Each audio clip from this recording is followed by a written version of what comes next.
Back there, you can hear okay? Thank you very, very much. Welcome to Orange City Council Ordinary Council meeting of the 6th of March 2018. And first of all, I'll just do the apologies first, actually. Councillors Taylor and Witten. Someone move those, please. Move. And the General Manager, Gary Stiles, is ill at the moment and off work, so just let you know, or most people would know that.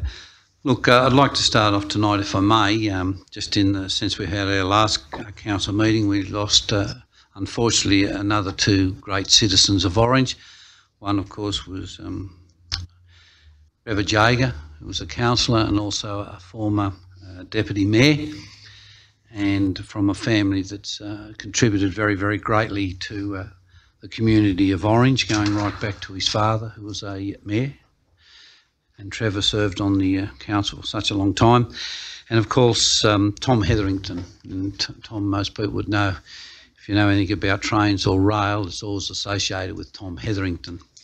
And I think one of the greatest things Tom done was, in his time, was establish that line that went out to Broken Hill.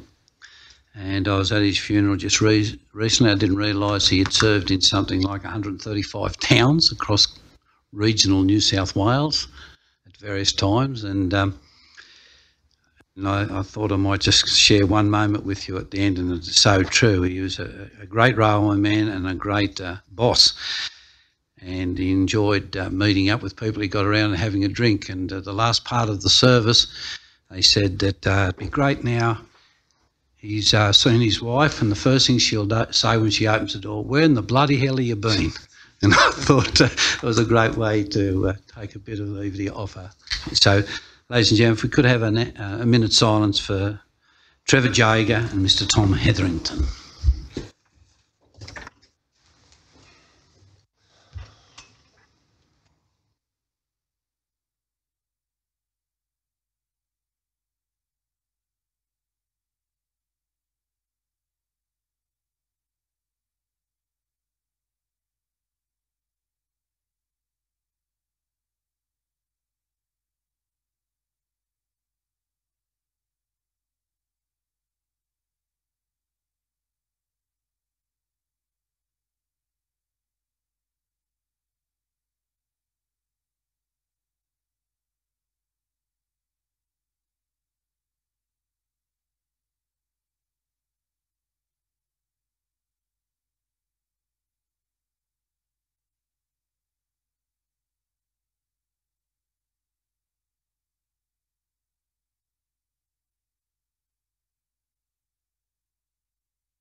Thanks very much, ladies and gentlemen. Event of an emergency, the building may be evacuated. You will be required to vacate the building by the rear entrance and gather at the breezeway between the library and the art gallery buildings. This is Council's designated emergency muster point. Under no circumstances is anyone permitted to re-enter the building until the all clear has been given and the area deemed safe by authorised personnel. In the event of an evacuation, a member of council staff will assist any member of the public with a disability to vacate the building. I've already called for apologies. Live streaming and recording. This council meeting is being live streamed and recorded. By speaking at the council meeting, you agree to be live streamed and recorded. Please ensure that if and when you speak at the council meeting, that you ensure that you're respectful to others and use appropriate language at all times. Orange City Council accepts no liability for any defamatory or offensive remarks or gestures made during the course of the council meeting. A recording will be made for administrative purposes and will be available to councillors. Acknowledgement of country. I would like to acknowledge the Wiradjuri people, who are the traditional custodians of the land. I would also like to pay respect to the elders, both past and present, of the Wiradjuri Nation, and extend that respect to other Aboriginal Australians who may be present. I now call on any declarations of interest. Yes, Mr Mayor, I have a pecuniary interest arising from my role as a current board member of the Rotary Club of Orange Daybreak. Now, that relates to the Finance General Report, but I suspect also to the open forum speakers tonight. Thank you to Councillor McRae. Thanks, Mr Mayor. Yes, I have an interest in two items. The first, under the Planning Development Policy Committee, item 2.3, as I have worked closely with one of the submitters on that particular issue over a long number of years, and share a personal friendship with that person. And I consider it to be non-significant and non-pecuniary, but I will be leaving the chamber during that item. Thanks, Councillor Nugent. And secondly, in terms of the Finance Policy Committee, item 2.1, in relation to item 7, or recommendation 7, which relates to an application for funding. My wife is the yoga teacher who's going to be teaching at that particular event, so I'm declaring a pecuniary interest in that particular item and will leave the chamber as well. Thank you. And I'll declare an interest in item 2.3 also in planning as the one of the submissions or one of the letters in there of objections to the thing. I am associated with Octec, and there is a non-significant, non-pecuniary interest in that from me, so that's item 2.3. Okay.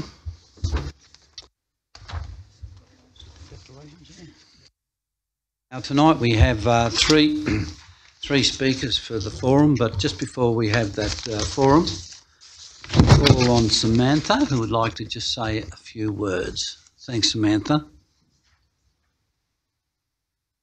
And everyone, okay. Nerves. I'd just like to thank Joanne on the behalf of everyone at Kendu's Disability Softball Association.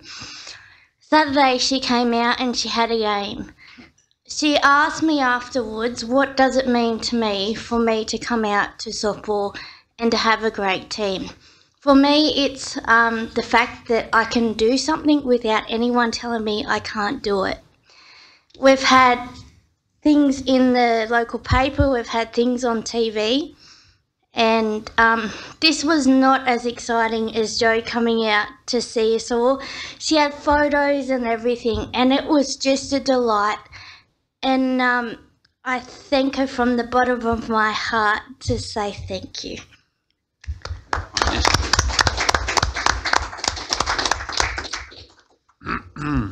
you very much for that, Sam. Look, we have three speakers tonight, and in no special order, this way I've picked them up. Our first speaker will be Samantha Rath, and the organisation is the Kendu Softball.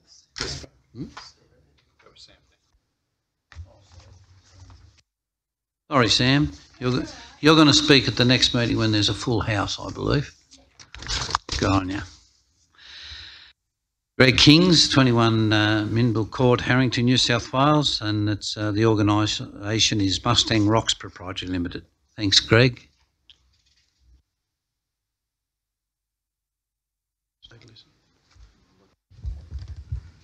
Good evening, Mr Mayor, fellow councillors. Thank you for the opportunity. Just before you start, Mr Nugent would like to leave. Oh, sorry. I'm just wondering whether I need to leave the room. It's your choice. It's my choice. So I can sit and listen? Your choice. Okay. Okay, thank you. Okay, I'm here to ask for council's support to our application. I just want to take this right back from the beginning.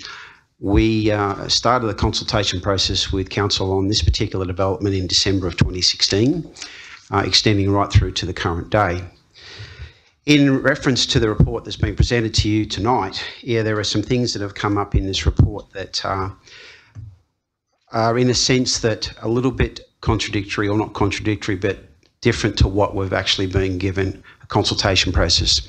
We've gone right through the process since that day with engaging with the Planning and Development Department, and the senior planner has been wonderful in the communications with that, along with the rest of the planning department. Obviously, there's other departments within council that we have had to deal with. Along those lines, we've had meetings with the former Director of Technical Services, because these two blocks are actually flood zone affected, and 50% of the block is actually affected by that. this block, these 2 blocks that we've bought, and we've done the subsequent subdivision, and we've enlarged one of the blocks, and we've sold the front cottage to that. In doing so, in the initial discussions we had with council was that the cottage, we were looking at perhaps considering a demolition of the cottage because of works that needed to be done on the property, and it was extensive. We're not renovators, and we had consultation with also council's heritage advisor on site in March of 2017, who kind of encouraged me to the point of view of his views on what it might take for that to happen, and then consequently the effects it might have. So we've already come down the line of making some considerations about not going down that process, and we were going to be looking at having the development further forward to the street front. In consequent meetings with the Technical Service Department, we've actually gained agreement on how we could get around a solution to make a development work on this particular site. In doing so, we've actually removed the actual development further back down the lot from that location that was going to be with that plan that was presented. This is about the 4th lot of plans that have been presented to council for consultation. So I just want the councillors to understand that this isn't just walking in here for the first time with these plans from that point of view. The consultation has gone through all of that. Coming forward to December of 2017 is that at that point is when council's heritage advisor become involved in some feedback in reference to these points that he had in reference to the heritage conservation.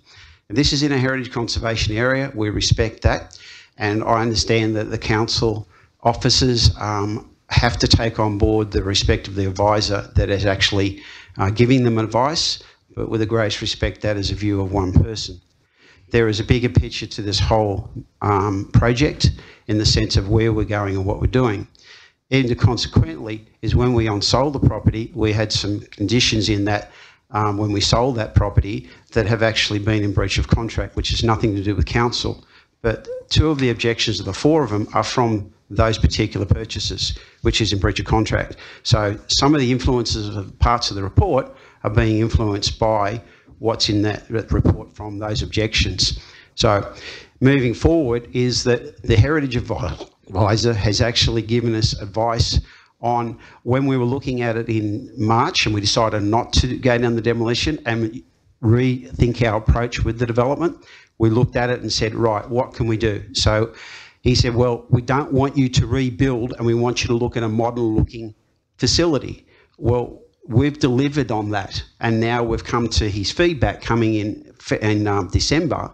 It's now contrary to what the meeting on site was about and also consultation process. We had no indication from the planning department because they weren't given any directions other than what we were working towards. So what I'm looking for is understanding that there needs to be a balance. We've already made concessions. We've kept withholding the cottage. We wanted to have it retained. We've on-sold it to some people that want to bring it back to its glory. That's great. They've got some plans that they want to do with that. And then we want to move forward what we want to do down the back. Now, I also understand that Council's Preservation Manager has also got some comments in the report that's actually saying that he doesn't believe it's actually in keeping with the area. Well, again, we've had consultation and feedback from these areas, and all through this process is the result is what we've got, is what we've presented, which we believe is a very balanced and very workable development for that site. Nobody's been able to get anything to work on that site because of the severe overlay of the flood effects on that block. Privacy issues that we've been very conscious about and what we're wanting to deliver there. The lot next door to 120, I think council have addressed most of those in the sense of what they're looking at, and I think we've achieved that. We've achieved over, in a lot of the cases, well over the DCP guidelines in boundary sets off, in the positions that we've got the buildings facing, solus aspects, everything that we've addressed. That's why we've also gone with a lower pitch line, and I believe council's issue is one of the factors that the roof line of the development we've gone with is a sticking point, and it's come basically from the feedback from the heritage officer or the heritage advisor to the officers. So Need an extension. Moved, seconded. All in favour? It was moved. Councillor Munro, seconded. Councillor Maletta. Thank you. No problem. So in general, there's some other points in there that's being claimed that it's not under it's under a Section J. Well, it's under BASIC's review. This development is 4 individual buildings that meet the New South Wales affordable separate guidelines. It's under 12 occupants or under 300 square metres. So there's some anomalies in the report that's been presented to council tonight that I feel are a little unjust to what we've done with the consultation process right throughout this whole process that we started. Landscaping, the preservation manager is asking for more trees around the actual parameters. Well, we've already done the infrastructure for the new services for stormwater and sewer on the northern boundary. And the feedback from the Technical Services Department, because of the flood overlay, we've actually got to have special fencing and we've got to have this minimum amount of trees and other obstacles in case of flood. So there's a kind of bit of contradiction of happening, and I know it's probably an odd case, and that's the kind of feeling I'm getting back from some feedback. But these are issues that's in the report which could influence why council may not support this development. We've spent a lot of time and effort and consultation and money with our local consultants, and also one of the comments is that we need to have a more professional approach with our landscaping. I'm sorry, but I find that offensive to the professional that we've got working on our project. Again, it's an opinion of one person. Hold you up there. You've had 5 minutes plus you had a 3-minute extension. Okay. Okay. Right, sorry. Okay. All right. On wrapping up, I'm just going to ask council to consider all of these facts and looking for council to support the development and the way it is presented. We're taking on my comments from tonight. So I'd like to thank you for the opportunity to speak with you. Thank you. Thanks, Mr. King.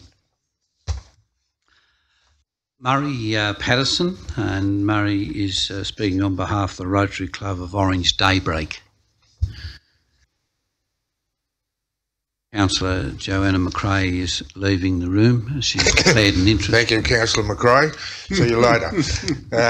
Thank you, Mr Mayor, and thank you, councillors, for the opportunity to talk about what the Orange Daybreak Rotary Club really believe will be a great new project for Orange, because we thought about this for a long time, the New South Wales Regional Technology Expo, and we discussed it with a lot of people.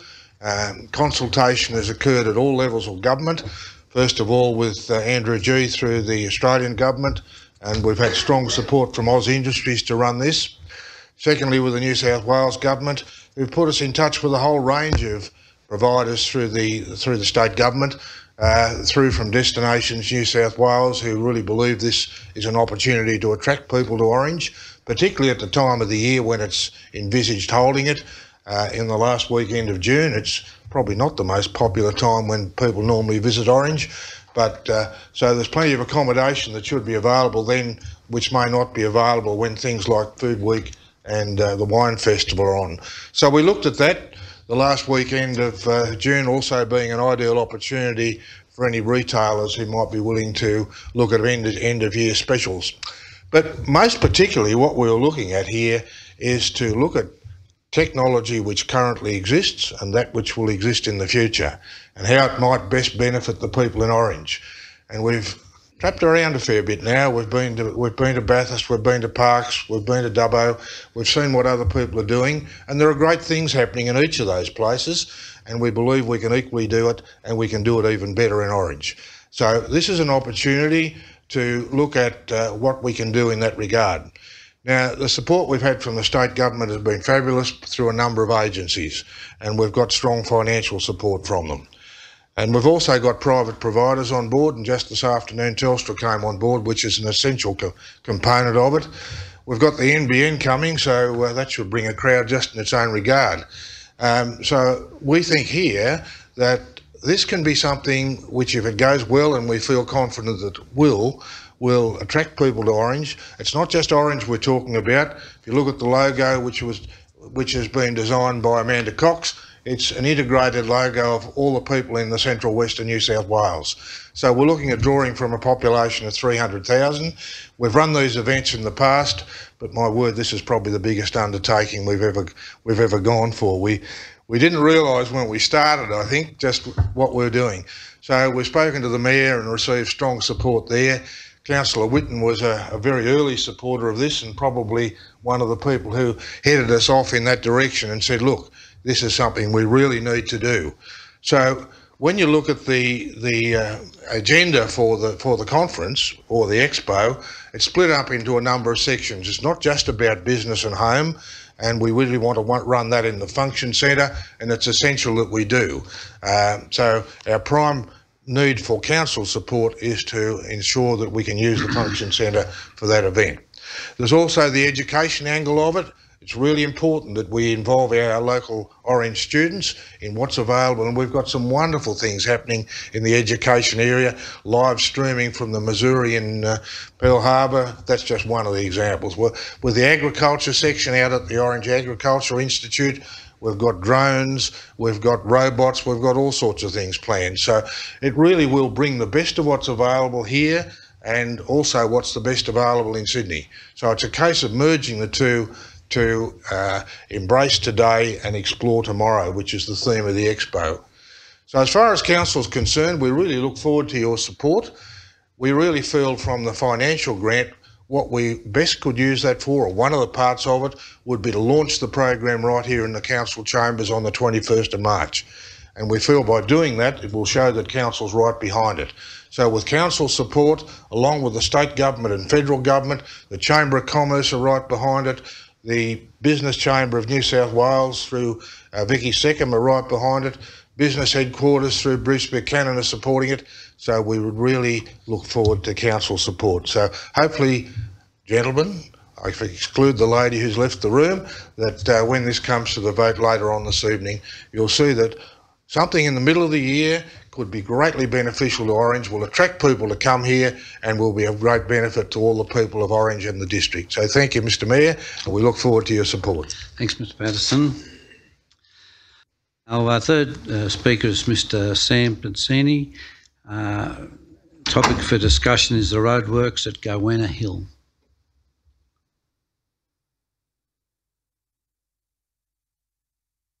Thank you, Mr Mayor. Thank you, councillors, for giving me the opportunity to speak. I'll just give you a quick briefing of what I've been up to so far. I've tried to get an appointment to see Andrew G and Philip Donato, and I've also gone to try and get an appointment with Paul O'Toole, because the issue on hand, I think, is bigger than anyone put together. Since a horrific accident in December 1998 of the two buses on the Pacific Highway, over 155 kilometres of the highway now is dual because of that accident, and the fatalities have halved. In 1962, the duplication of the Hume Highway commenced. It has been completed in 2013. That is 51 years it's taken them to complete the highway. The Gowenna Hill Mitchell Highway grade upgrade has been talked about for well over 20 years, and most people agree the traffic along the highway has increased significantly year on, year out. Most of the councils, most of the locals were happy when the upgrade started, but the lingering question, why is the upgrade not considered to be a dual lane highway? The government is spending a lot of money there, so why not spend a little bit more and let's make it a dual highway? As we've seen the examples of the Hume Highway and the Pacific Highway, it does take time to complete these carriageways, and it does take money, but the time and lives that it saves, I think it's more than the money you can spend on it. So my question, with the help of councillor, is why isn't the government, in planning any major upgrade on any highway, considering to automatically make them a dual carriageway? Yes, it does cost a little bit more money, but what's the price of a human life? That is all I've really got to say, and I really hope that council can help me either have a meeting with one of the local members, because I really think this is an issue which is a lot greater than all of us in this room put together. And I think it needs to be really addressed, because we're only getting more and more people out this way. And I think we need a lot safer roads, not so much better roads, because our roads are better enough as they are, but they have to be a lot safer. That's all I've got to say. Thank you very much for your time. Thank you. Thank you. Ladies and gentlemen, also there's 2 late items that you have in white in front of you, and one late item, or one for the closed meeting, a late item for the closed meeting. I think everyone should have copies of those. Will someone move that they be accepted? Yep. Thank you. I apologise to our journalists from the CWT. Someone's pinched your seat, so there.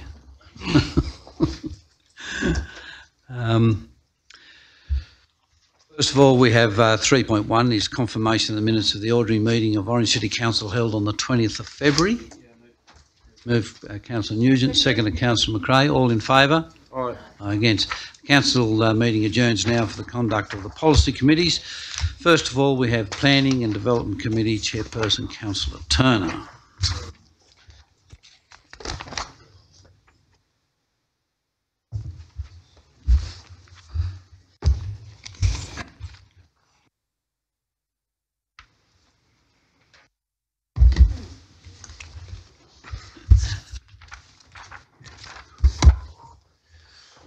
Thank you, Mr. Mayor. Much pleasure in declaring the Planning and Development Committee open at about 7:25. 1.1 Declaration of Pecuniary Interest. Councillor Nugent. Sorry, I just to repeat that I am declaring an interest in item 2.3, which I consider to be non-significant, non-pecuniary, but I will leave the chamber when that item is discussed. And Councillor Turner, for myself, for item 2.3, development application 122 McLaughlin Street, non-pecuniary and non-significant. And I will leave the chamber. Thank you. No other pecuniary interest. We move on to general reports. 2.1, items approved under the delegated authority of council. It's been moved and seconded by Councillor Kidd and Councillor Duffy. There any discussion? No discussion. Moved. All those in favour? Against? Carried. Item 2.2, development application 13, 15 and 17 Colliers Avenue. Mr. Chair. It's been moved by Councillor Hamling, seconded by Councillor Munro. Is there any discussion? Let this go, being such a valuable asset to the town, with the actual proposed development is nearly $4 million. I think that should be congratulated, the council, for supporting this. It's a local business.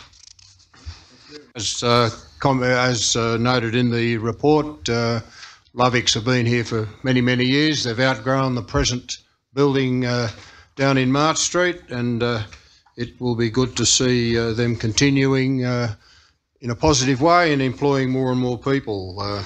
Although I do note that engineering-wise these days it's very hard to get skilled tradesmen, not only in Orange but all over Australia, I understand. So any of you have got young students coming on, encourage them to take up something like engineering. There'll always be a job. Okay, all those in favour? Against? Unanimous. Unanimous. We go on to 2.3, Councillor Duffy, Councillor Nugent, Councillor Kidd are leaving the room. I would like to move. Go on then. What are you moving? Go for it. The council develop a notice of approval for development application DA 442/2017 in brackets 1 for 4 boarding houses, subdivision 4 lot strata and demolition tree removal at lot 172 DP 1238302 or at 122 McLaughlin Street. I have a seconder in Councillor Munro. If I could just give some of my reasons, and the developer, Mr. Kings, has put forward his views tonight very eloquently and emphasised the length of time that he has had discussions with council in various aspects.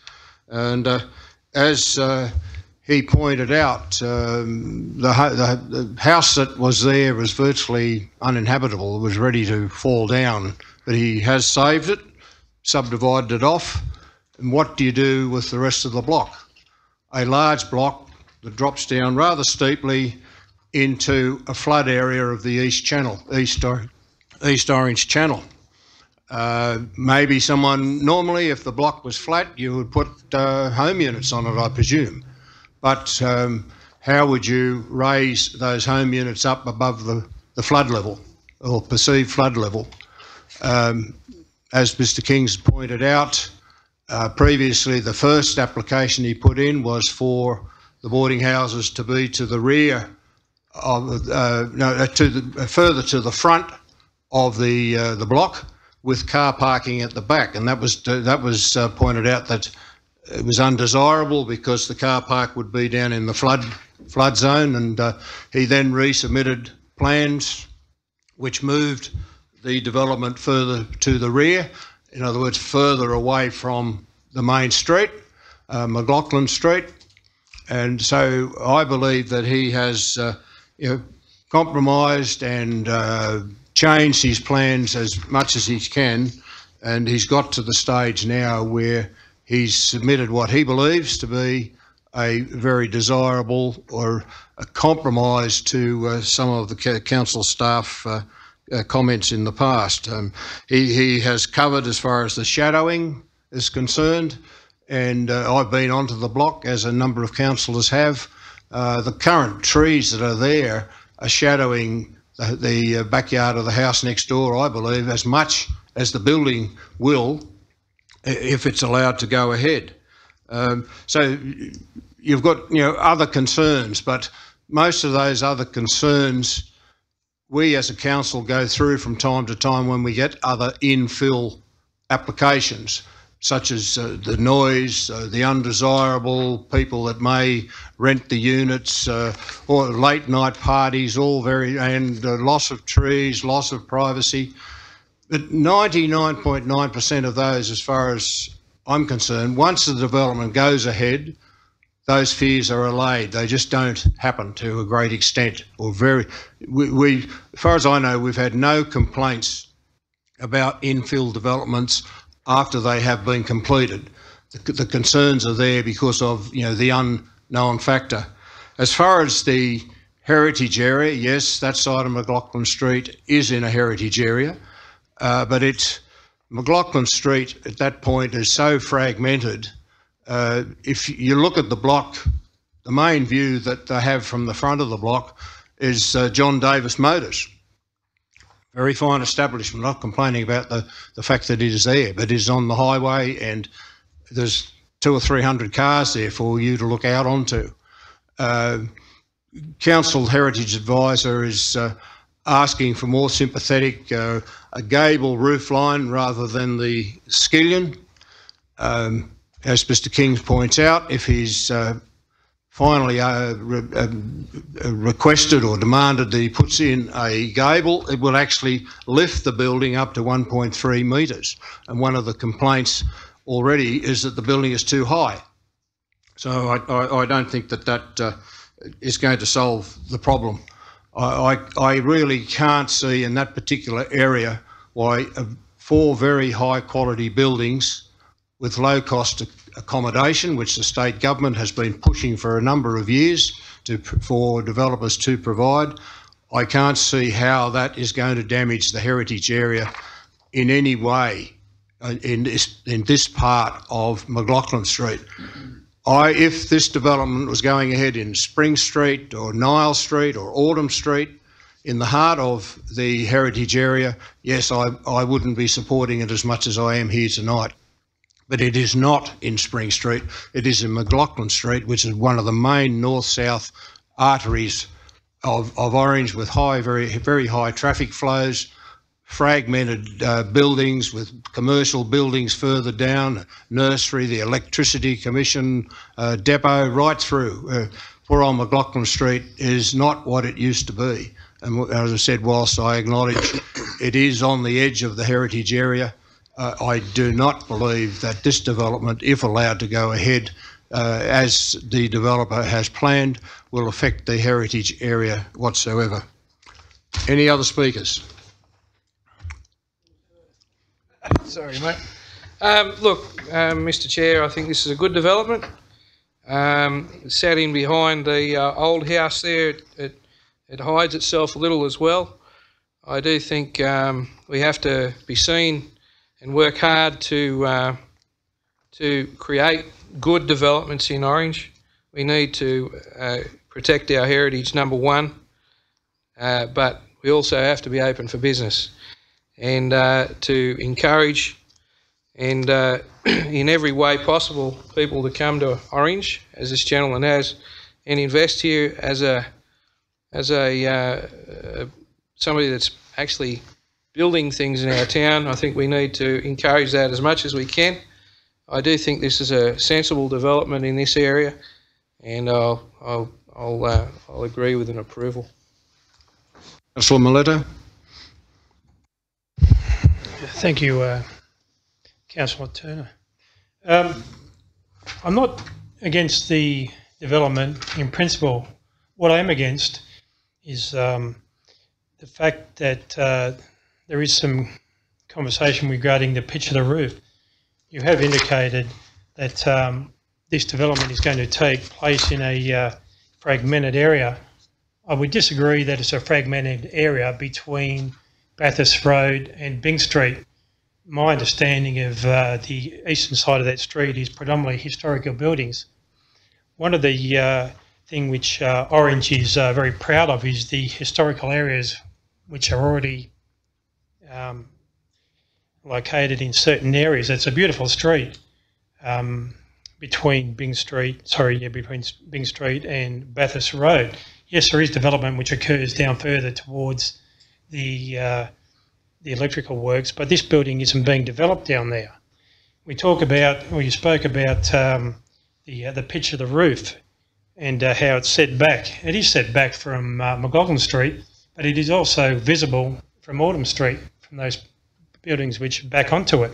The block does slope significantly, which makes it more visible to the houses which are located behind it.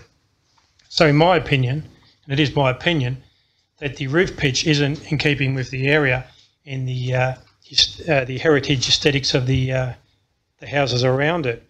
What I would like to do, though, is hear from the Director of Development Services as to the concerns, or his concerns, regarding how a skillion roof is different to a pitch roof. So I'd like more information with regards to that, because that's a sticking point for me, is the roof itself, the design of it. Mr. Chair, that simply put, that becomes a question of consistency down the street. Noting there is a skillion roof block of flats next door, we do admit that, but as you say, there are some fine historical buildings on that side of the street with that roof pitch. And if you look on page 91 of the report, the suggestion from the Heritage Advisor in figure 4 is that some of the traditional built form there could be matched better than a skillion roof. I cannot support the development in its current format.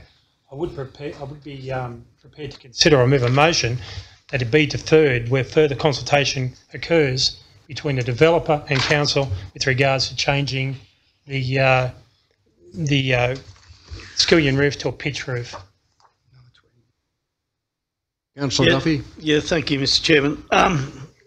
Councillors, I just want to remind you of a couple of meetings ago that we had a huge discussion about extending the area of our heritage area there. And there was a number of councillors who aren't here tonight spoke very passionately about the whole process. But I want to take you back to the Hill Street Blues situation, where it was 62 Byng Street, where it went through the courts and long dragged out periods. And let me tell you, they backed the council. The court backed the councillors on that issue there. There was a massive amount of changes there because to suit the heritage environment of the city. And that was a good decision. Have a look at the decision of what happened with the Metropolitan Hotel. The builder didn't want to change that, but it's the best thing he ever did. Have a look at the decision on the Dudley Hospital. Have a look at all these other ones that are going through, like Moulder Street and all these other ones. Have a look at those there. We're talking about the aesthetics of the town. We're talking about pitch roofs from a heritage officer. I commend the staff for even putting in the black and white there that they wanted to defer it to have more consultation. We get these business papers here probably, 3 or 4 days before the meeting. Most of us work, we've got to go through it, and you have to understand the planning legislation. It is very hard and it's very tough, and you need to sit down and go through it one by one, step by step, and you have to listen to the objectors, you have to listen to the developers and all those type of things there to go right through the whole process. I'm not happy to sit here and say, yes, come back with it. I have a question for the director when I finish. My question to the director, which I'll issue now, is if it comes back here with a recommendation of approval at the next meeting, can we overturn that decision? With a decision to refuse, even though the policy of council says we must give a recommendation, and that's only a policy. Mr. Chair, I believe you can. We can bring a notice of approval back with reasons for approval, and you can disagree with those reasons and overturn it. Can we also have reasons for refusal? Indeed, and you can do the flip. Very much. But on that basis there, the aesthetics of the area, the pitch roof and all those things and skillion roofs, I'm not happy to vote on a yes for this at this stage here. I need more time to go through it step by step, as I did with the other ones, with 62 Byng Street, Moulder Street and all those other ones there. I think we need to spend a little bit of time on this.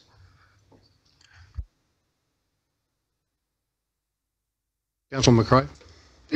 I have a question regarding the suggestion or the motion to approve, and my question is, we have a recommendation and reasons from our skilled staff, and I'm not an engineer or an architect or really still just a learning counsellor. My question is, if we were to put a notice of approval and send that through, and one of the objectors to this project decided to take legal action, in what position would council be in terms of our adherence to the various guidelines and LEPs in being able to defend our decision at that level? My question is whether we would be opening ourselves up to more legal action. Mr. Chair, if I can attract everyone's attention to page 97 and the second last dot point there, starting with clause 30A. What would happen if council tonight decided to ask for a notice of approval to come back? I will get a new planner, and that planner will listen to the conversation tonight and the reasons, for example, that Councillor Turner has cited for approval, and that planner will write up a notice of approval with those reasons, okay, to fully justify that approval. Clause 30A of the SEP provides that a consent authority must not consent to development to which this division applies unless it has taken into consideration whether the design is compatible with the character of the local area. That is the point that we would drive home in the case of an approval. Okay? It wouldn't be ideal, but it can be fought. Land Environment Court would be the case would be fought on that point. Okay, and you would have heritage advisors on both sides fighting that point, and the court would decide whether the roof form, in fact, was salient to the case. I can't guarantee whether it would be a win either way for council. Thank you for that explanation. I guess in my layman's terms, that means I would have to speak against the notice of approval because it actually wouldn't be defendable based on the information we have now being part of a case for approval. Thank you.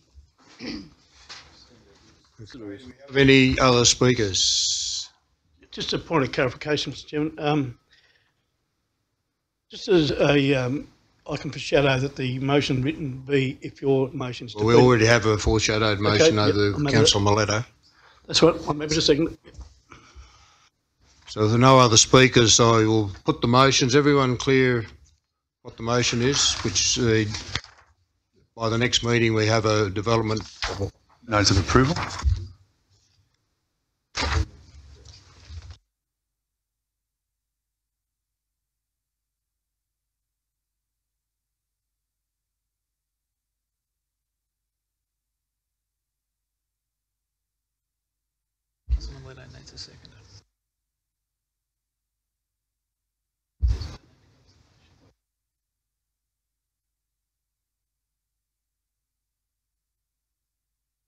Just clarifying a couple of things.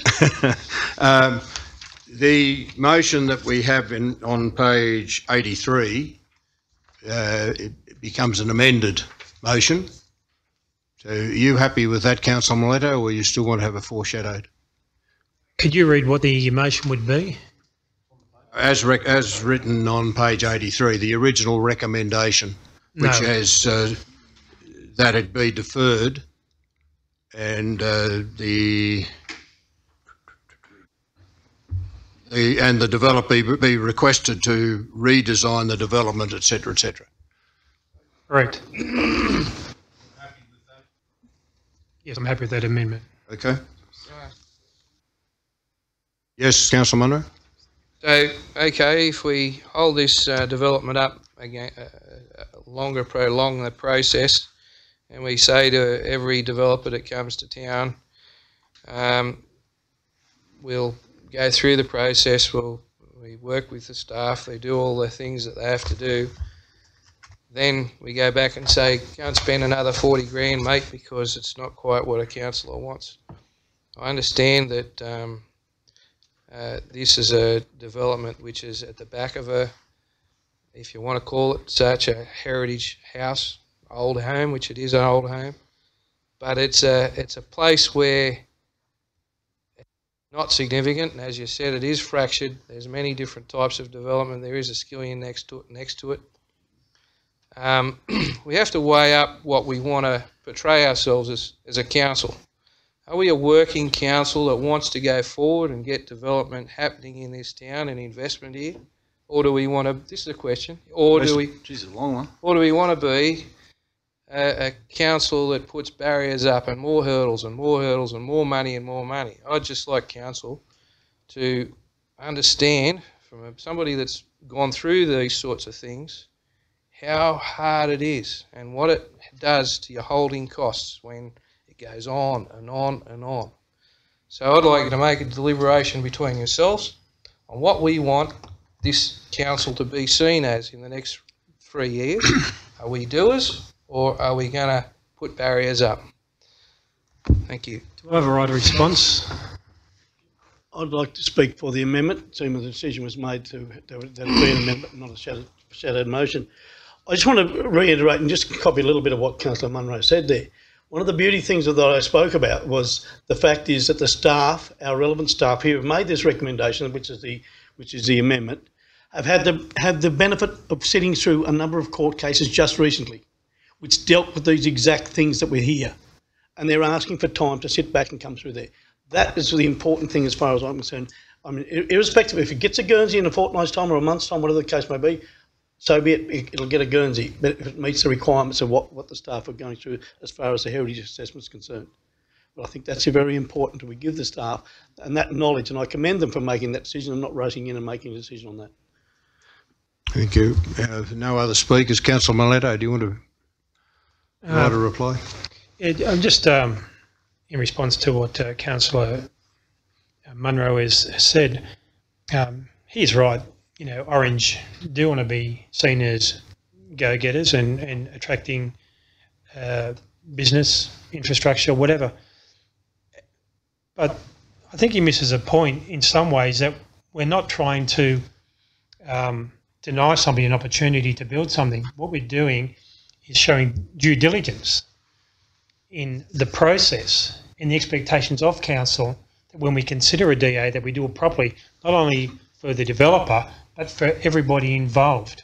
And hence the reason, and I support what Councillor Duffy says, we need to take a step back, look at all the aspects of this, and give the opportunity to the developer and council to have those discussions and come back to us. We're not saying we're going to knock it on the head, we don't agree with it. we do in principle, but there are certain elements of it which we can't agree on at this point in time. Thank you. Thank you. So I will put the amendment, which is on page 83. You want a show of hands? Or? A show of hands, all those in favour of the amendment? Those against? The amendment is carried, which it means that my motion has been lost. So the recommendation on page 83 becomes the motion, and it will be up to the developer to choose whether he wants to redesign the building and make another application.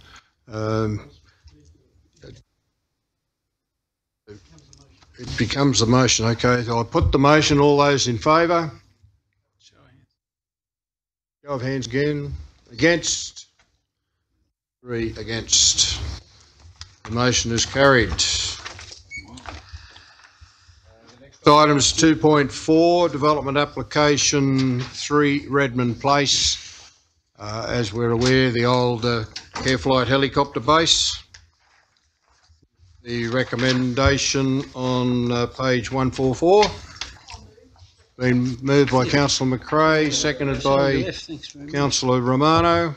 Any discussion? Councillor Duffy? Just a question. What type of trucks are we talking about? What size? Are we talking about semi-trailers? Are we talking about things like that? And what's the impact on that short section of roads going to be there? Chair, they are vehicle manoeuvring trucks. You know, the two. Vehicle carriers. Thank you, Councillor Hamling. Articulated vehicles, so they're going to be a fair size.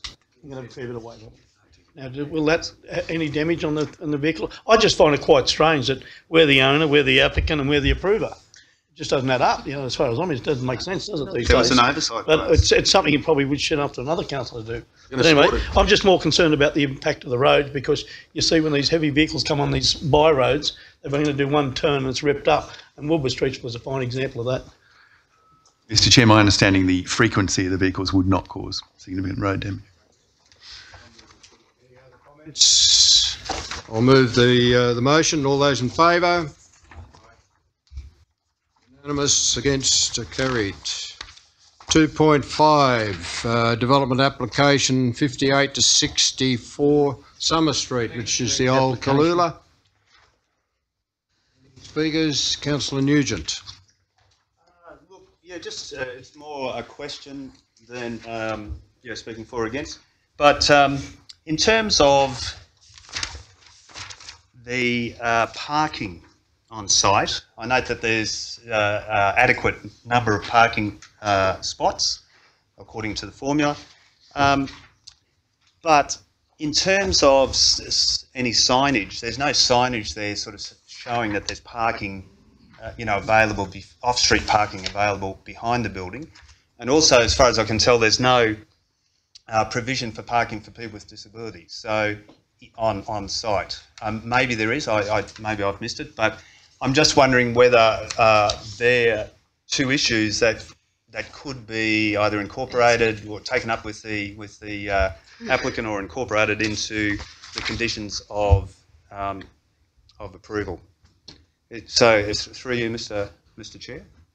Councillor Nugent, I totally agree with you, and I raised that issue the other day that there should be, I forgot about the disabled, but there should be a sign saying parking at the rear, because there is parking down there. And there's actually two entrances to the parking. There's entrance through the motel accommodation, which most people wouldn't know and wouldn't be aware of if they were coming to use the restaurant, and down the driveway. Although down the driveway on the western side, it is a little bit tight getting into that driveway. So I think some signage would actually help the situation. Would we need to move an amendment, Mr. May I suggest, Mr. Chair, why don't we ask for an amendment to condition 9 on page 186? Total of 97 car parking spaces shall be maintained, etc., etc. DCP 2004, and appropriate signage to the satisfaction of the Director Technical Services. Happy with that? So condition 9, adding and appropriate signage to the satisfaction of the Director Technical Services. And in terms of the provision of dedicated parking spaces for people with disability? There is within the motel, I know. There is already? I've seen them, yeah. Okay. Thank you.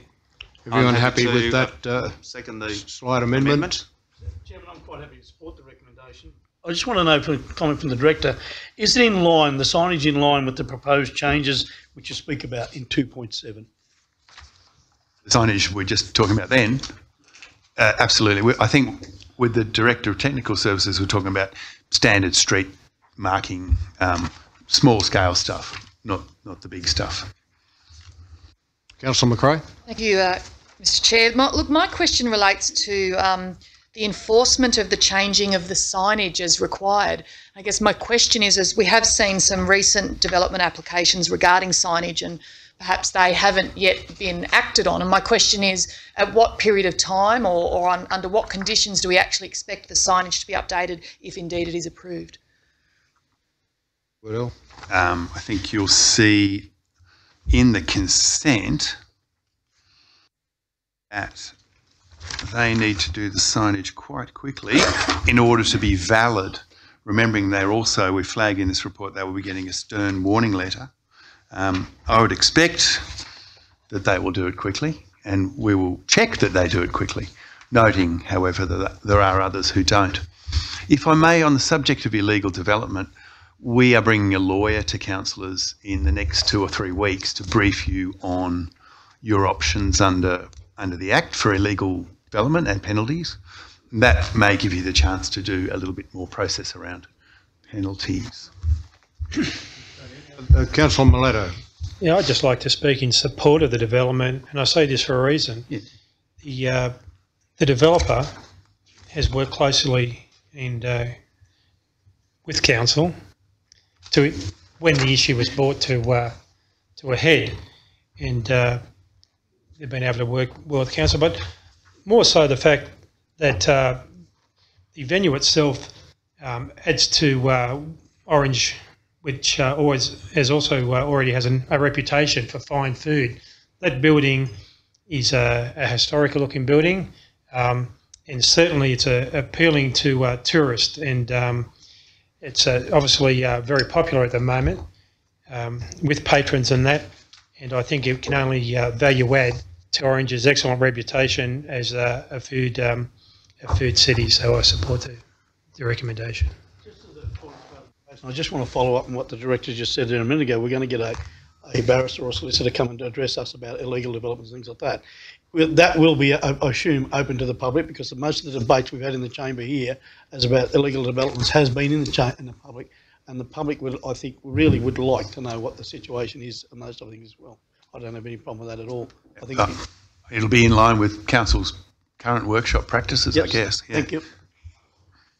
Other speakers? I'll put the recommendation with those changes regarding the signage. All those in favour? Unanimous, as carried.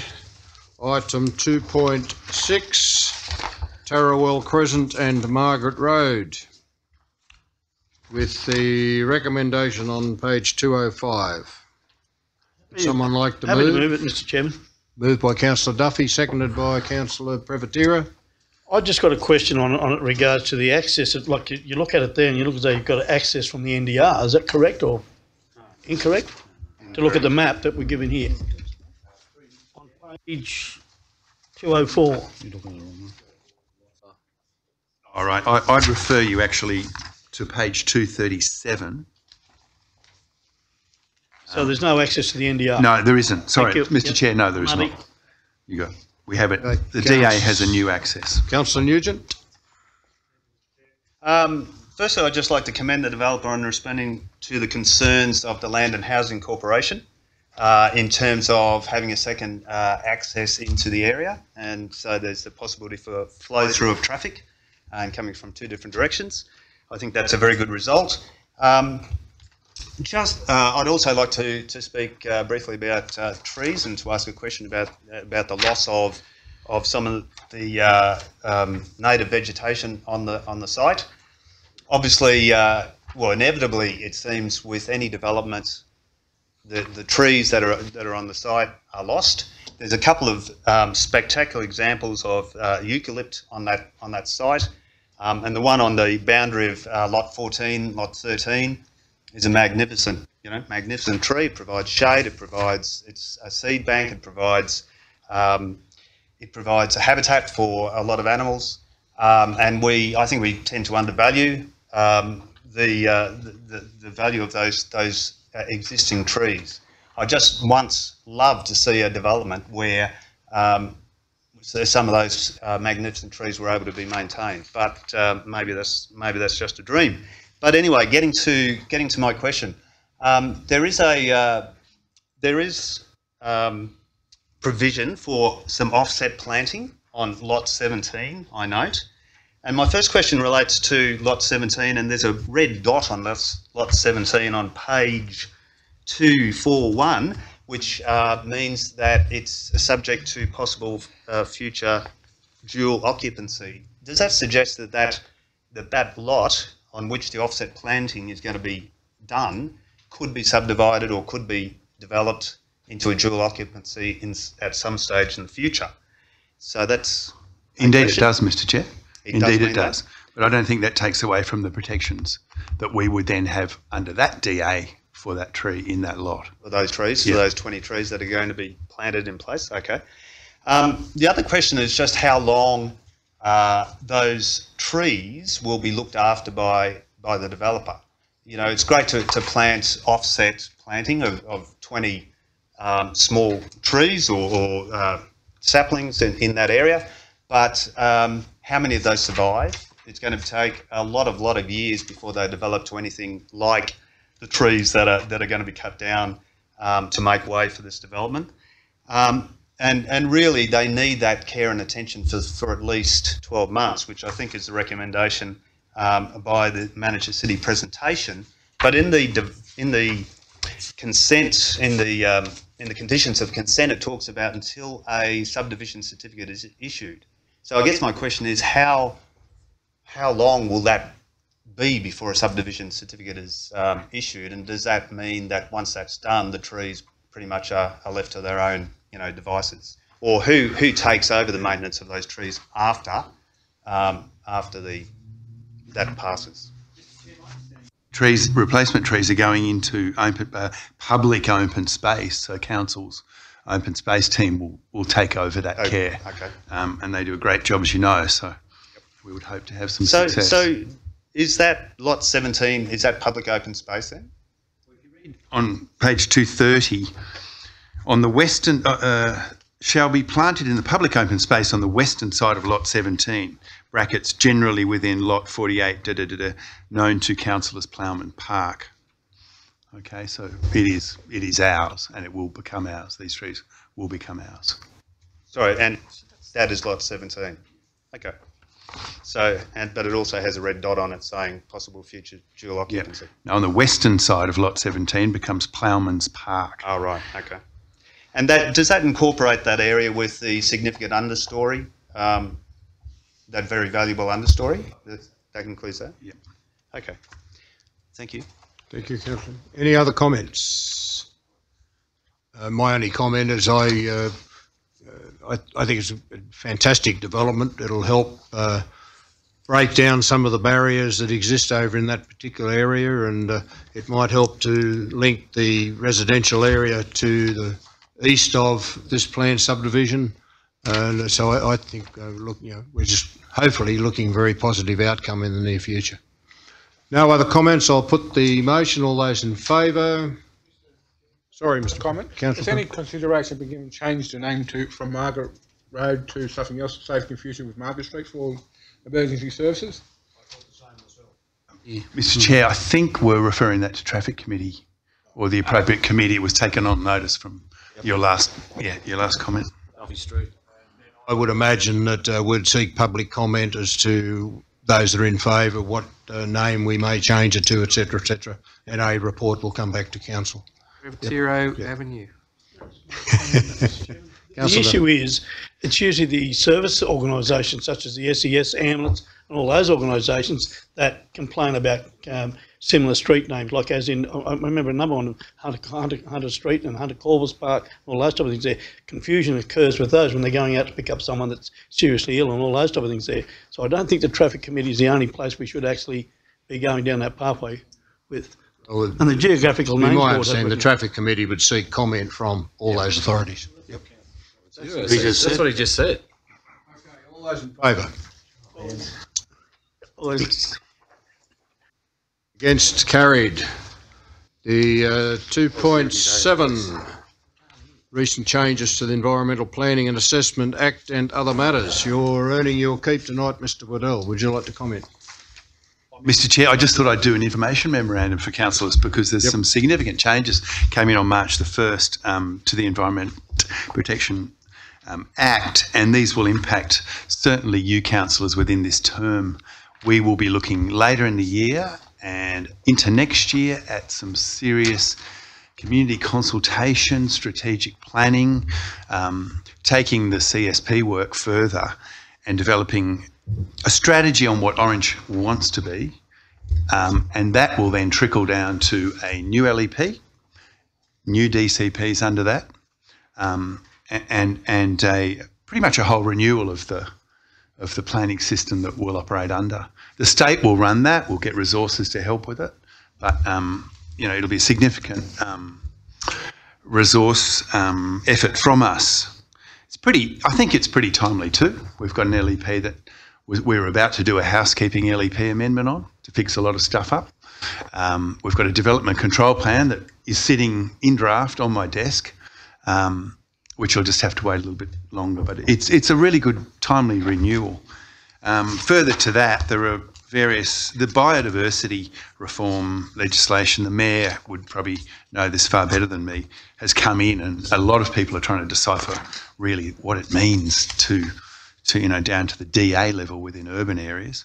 There's a very interesting amendment to primary production, and particularly in rural zones, which you remember the old concessional lots when you could hive off a 5-acre parcel and, you know, mum and dad could live there and you could, and the son or daughter could go and farm the rest of it.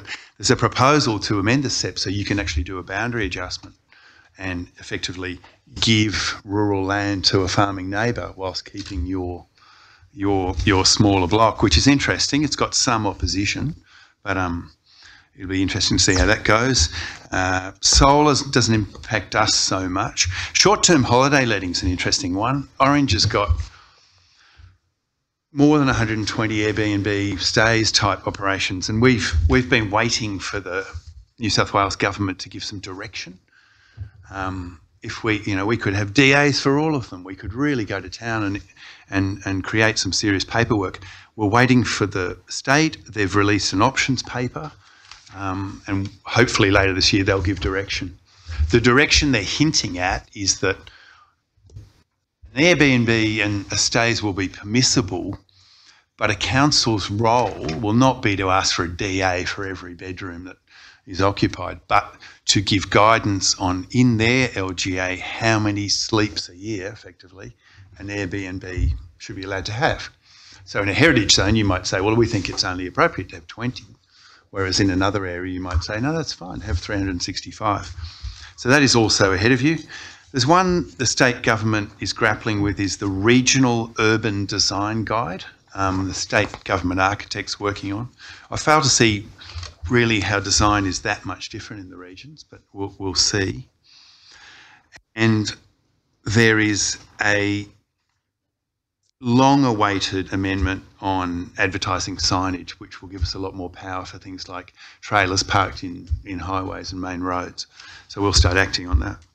Yeah, so it's a busy time for the Department of Planning, and it will be a busy time for you councillors through the rest of this year and next year. Mr. Chairman, if I may, just looking at, there is some significant things to be discussed with this, and I'd suggest somewhere along the line, when we've got a bit more information, it'd be a good workshop, because it goes across a lot of things. And the last one that you just mentioned, a very interesting one driving around today. It's quite interesting, the amount of businesses that have got a trailer or something on the side of the road with their business advertised a sale on it or whatever, and the question was asked of me late this afternoon. Well, what if one of the car dealers on the western side of town had a car parked out in the street for sale with the price on it? BA. So that's a good question for you. Oh, it's a very good question. If it's a trailer, you have to.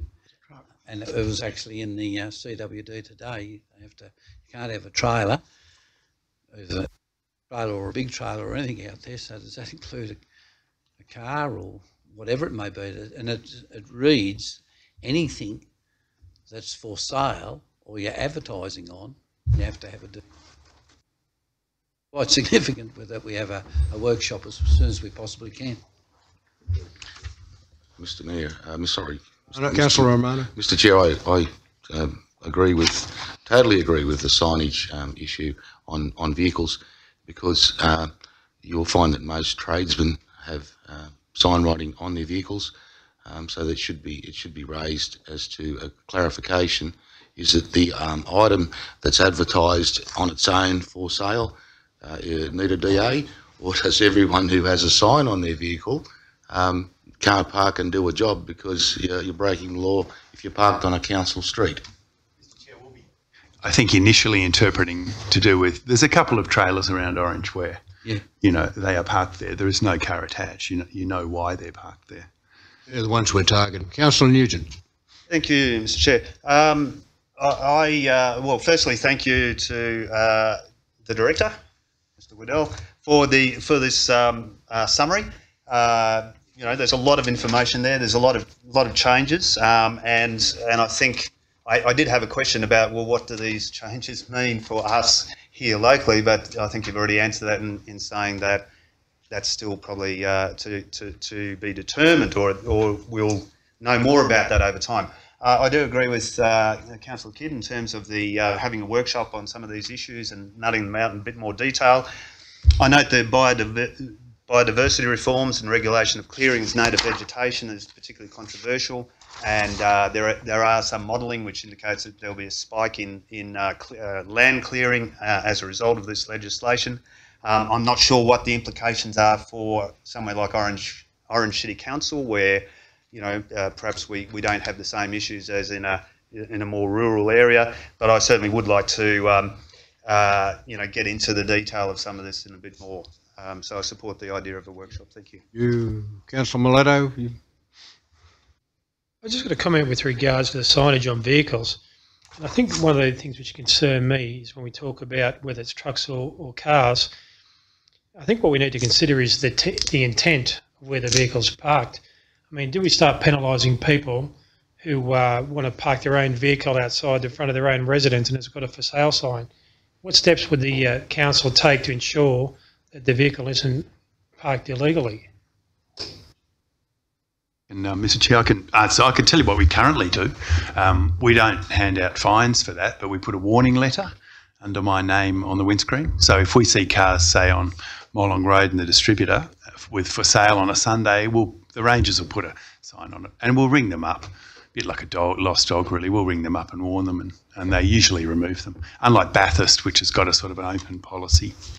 Yeah, if it's on their own land, of course, it's on their own land. Yeah, I guess my question is if the vehicle's registered, there is no offence to park a vehicle outside the front of your house. The fact that it's got a sign on it, is it really up to the council to interfere with somebody parking their own vehicle outside the front of their own house who has got a signing on it? To me, it seems un-Australian. Correct, and we don't do that in Orange. We tend to look at the ones that are on council land. Okay. We don't target people right in the street. Thank you.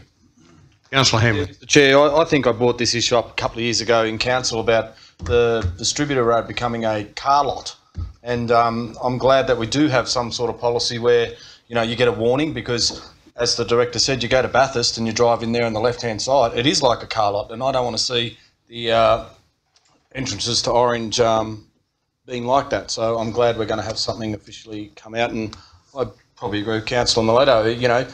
If you've got your car outside your house, you can put whatever sign you like on it, as far as I'm concerned. Look, just on that, I agree. I think that's why I'm suggesting we need a workshop, because it'd be pretty easy for us to agree something without putting a submission in. and then find that we're wearing it. But look, the other thing I'd like to bring up, this is really the time for us to look at that land use strategy between Cabonne and Blaney. This is the time. I think we can get funding from the government, get the agreement from Cabonne and Blaney, and with our council we've already discussed it, to look at that land use strategy again, because this will really affect rural zonings, industrial, rural residential, the whole lot. This is the time to do it right now. That'll be covered in the workshop? It will, yeah, and all those strategies will need to be redone in the next, say, 18 months. Okay, important meetings coming up. Any other comments? If not, I'll put the motion that's on 247. All those in favour? Aye. Against? Carried. That concludes the planning and development. It comes from a number of people objectors with regards to a garage at Lucknow, as what's going in there, where we could just receive a comment. Because one of the things is that I believe our policy is we only have one or two objectors. It doesn't have to come in front of council, but where there's only the possibility of one objector, it's not going to get much of a hearing. So I would like to see that one come to council if that's possible. Mr. Chair, I think if 3 councillors ask for it to come to council, I will automatically bring it up. 1, 2. 1, 2, 3. I think it's coming up. Yep. All right. Okay, that's the end of planning and development. Call on Councillor Romano.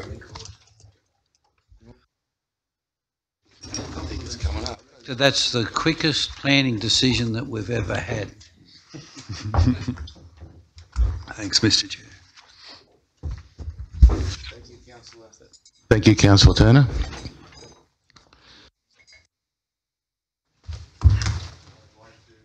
I'd like to open the Infrastructure Policy Committee meeting of the 6th of March with the time being 8:15. We'll go to declarations of interest. Does any council have a pecuniary interest, significant non-pecuniary interest, or less than a significant non-pecuniary interest in any matter listed for consideration at this meeting? No. We go to section 2, committee minutes, item 2.1. Chairman, I'd like to move the recommendation made by the Orange City of Traffic Committee being held on the 13th of February 2018 be acknowledged. In line with the just a correction, it's the 13th of February, not the 30th. 13th of February, that's correct. He did say 13th, didn't you, Councillor Duffy? No, he didn't. Seconded by Councillor Privatera. Did you change the wording to acknowledge and not adopt it? And not adopt it? Yes. Right. Simply because the resolution the council went through the other week, or a month or so ago, saying that we acknowledge all committee reports, we don't adopt them. But I do take notice of what's coming in a little bit later. It has a paraphernalia with it. I'm quite to acknowledge that and pull that out as well as going through. I'll explain. But in moving that recommendation, Mr. Chairman, there are a couple of things that I want to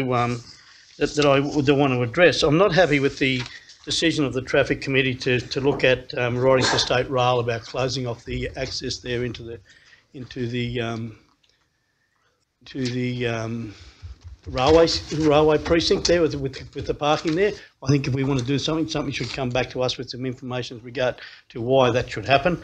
And I'm also not happy with the paraphernalia up here as regards to the committee. It was a technical committee when they talk about not inviting service organisations, as in transport organisations, to be on the Traffic Committee.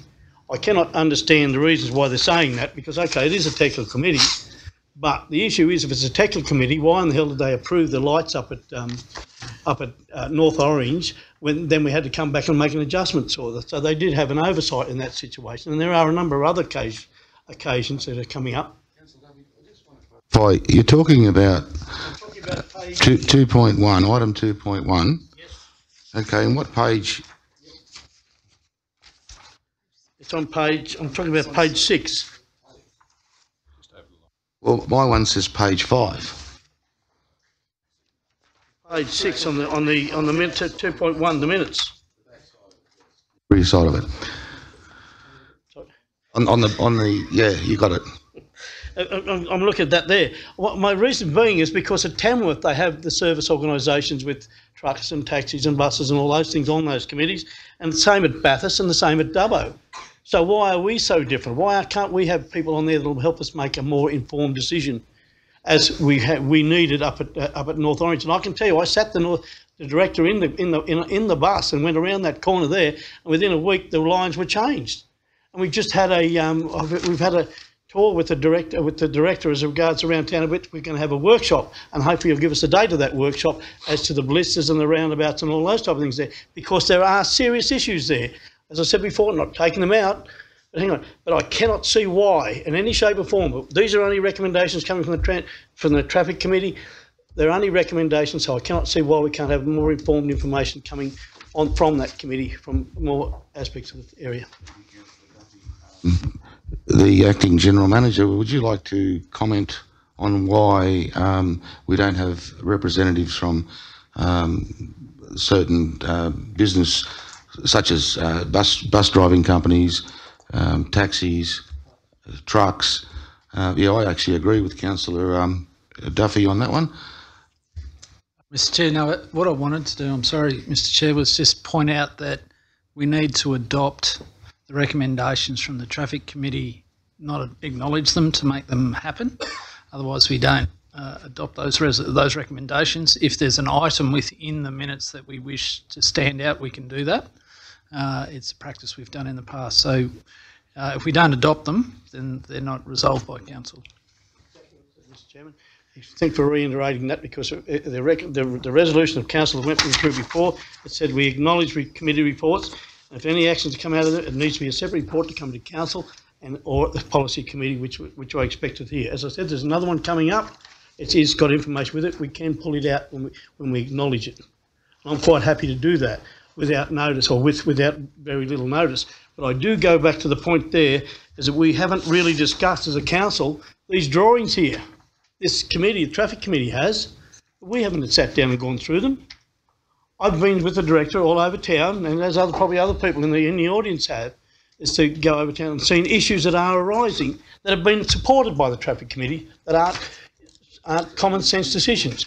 So I just think the need that the resolution of council says we acknowledge it, and that's exactly what we're doing. If we need to, something needs to be adopted, it can come back out as a council matter within the next meeting with the relevant information. Can I suggest perhaps a way forward for Councillor Duffy?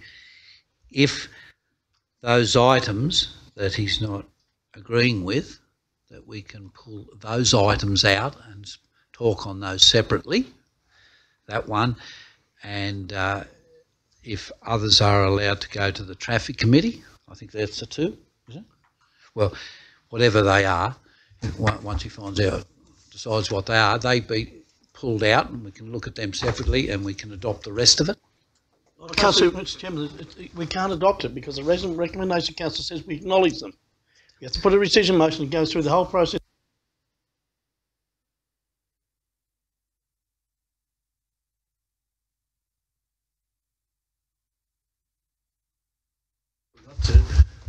The resolution of council at a previous meeting was to bring forward the reports relating to the recommendations that are before you. We're still working through that process, and the intention is to do that. Point of order, Mr Chairman, point of order. The recommendation is that council acknowledge all committee reports and any action seeking from funding or actions to come to council on a separate report to council or council policy committee. Another one, as I said, there's another one here a little bit later. It's come with the relevant information. I'm quite happy to acknowledge that and then actually pull it out and say do it because there's relevant information there. But as I said, when I speak about it, well, I don't know whether that will work. But we don't have input in our traffic committee from people that do travel around the town, such as taxis and trucks and all these type of things there. That's my big point, and that's the whole thing all the way along with all committees. So are you prepared to, I'm not sure, councillors, how you want to handle this one, but I think it sounds like we need to move a motion and support that the traffic committee don't adopt, but actually acknowledge, or sorry, they adopt it and then it comes to council for final discussion. Is that where we're heading with this? So Duffy, is that what you're... Exactly happening. something needs money spent or some work or decision to be made, it has to come here. They're only recommendations for the traffic committee. When we were adopting what we're accepting that fact as truth and full discussion. There's not full discussion because we're not given the relevant information in front of us. This is the first time that something comes to us from traffic committee with relevant information. But we haven't had time to discuss it. On the next item in one of the general council meetings, we're going to talk about meeting procedures.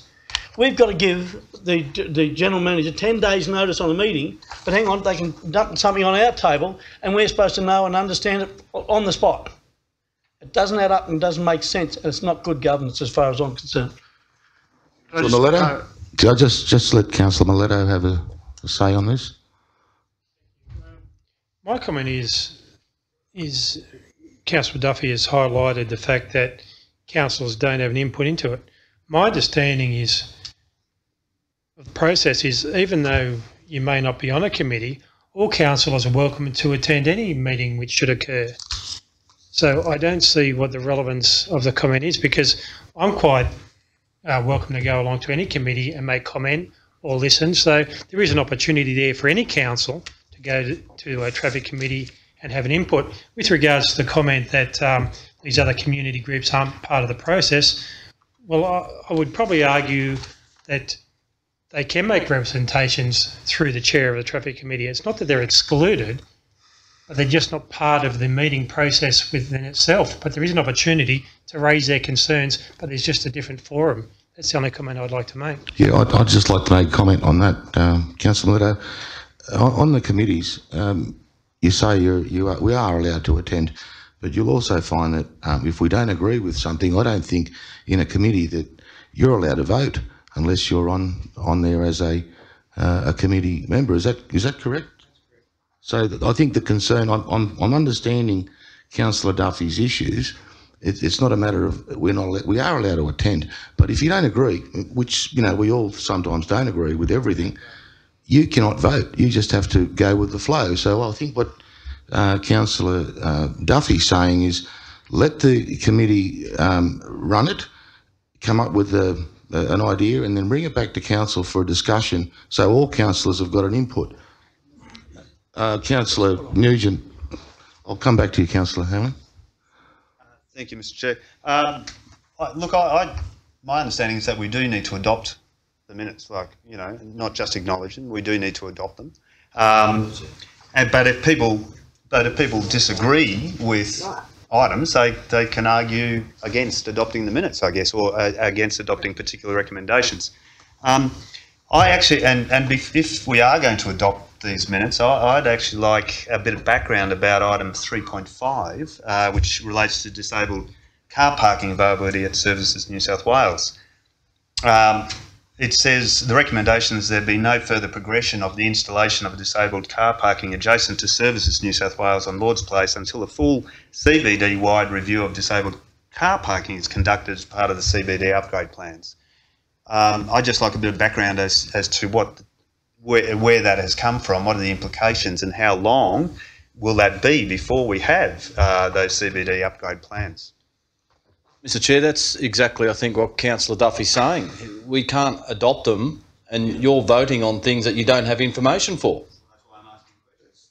That's pretty right. Next question is it says here the taxi company and the bus association. When the committees were, we decided to call for committees. Was applications put in by those two groups to join the traffic committee? When you say applications, well, community committees, anyone could join. So up to a certain number, I think there's 10 and 8 and.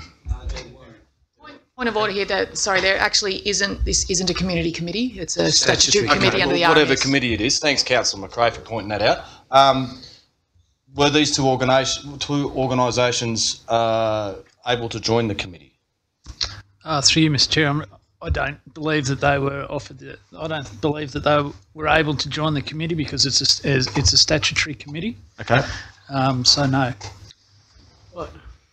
Okay. So, what is as a Councillor McRae?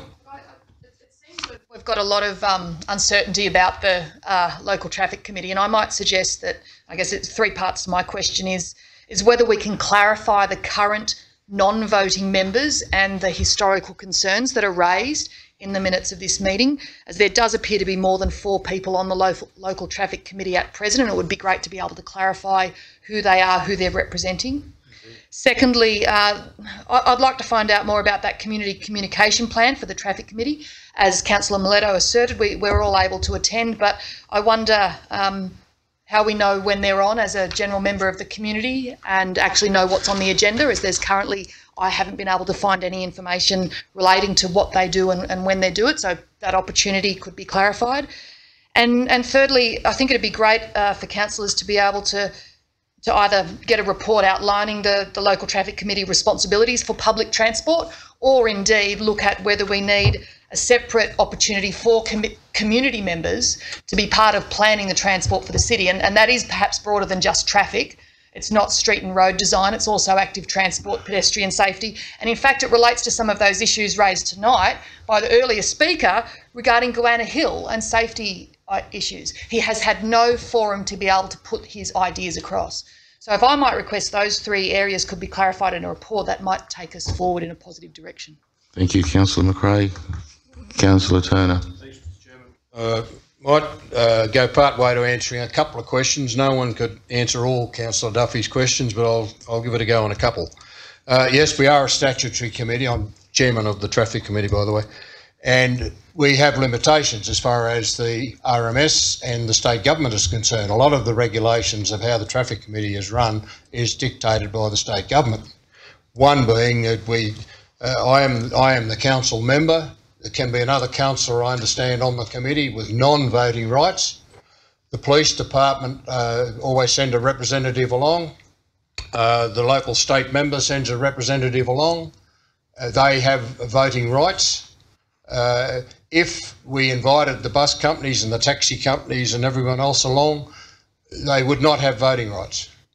The RMS has very strong rules and regulations on how the traffic committee is run.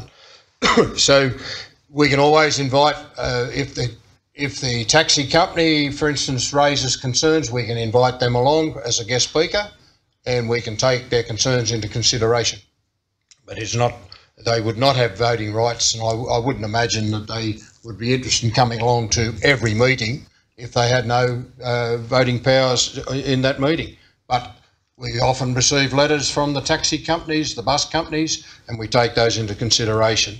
As far as the disabled request for disabled parking outside Services New South Wales and Kite Street, one of the reasons we deferred that, because outside Services New South Wales and Kite Street, there's a very high bluestone curb, which would something like $150,000 to remove that curb and put in disabled access. There's already disabled access, disabled spot over in the Ophir car park. There's already a disabled parking spot around in Kite Street, but not in the Lord's Place area. So sorry, the bluestone curb is actually in Lord's Place outside the entrance to Service New South Wales. So taking that into account, and that in the near future, the disabled access, all the parking in Orange is all being reviewed at the moment. So we decided that because there's already 2 spaces close by, that we would wait for the outcome of that review. So that, I hope, goes part way to explaining a couple of the issues. Okay, the acting general manager would like to make some input, have some input in. Through you, Mr. Chair, if I may propose a way forward for council to consider deferring these minutes. We can bring back the minutes to council with all the attachments. I believe council does have access to a link with all the attachments. And at the same time, we can bring back a report addressing the matters that Councillor McRae has raised this evening, and you can have that all together in one package. I will move that way, Mr. Chair. Mr. Chairman, can the report also has to No, address... that includes a report. No, I'm trying a clarification. Has to address the issue of a rescission motion as to adopting and acknowledging. Well, that There's a would, difference in adopting your blessing.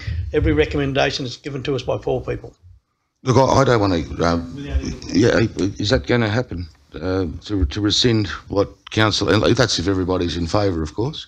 Everything that Councillor Duffy has said can be encapsulated in that. I remind Councillor Duffy that it's being recorded, so every word that you've said is there for staff to pick up. I think Councillor Duffy just wanted clarification. That the answer is yes. The answer is yes. Is that correct? Yeah. Is that Mr. Chair? Okay, yeah, so I've got a question before we defer anything.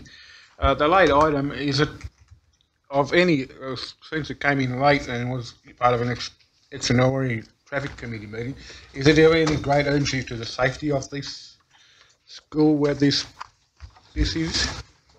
Through the chair, if I may, it came up at the last council meeting, which was through Councillor Glenn Taylor, who's absent, an apology tonight, about the concerns outside the Anson Mulder Street Public School there, where we've got this particular crossing.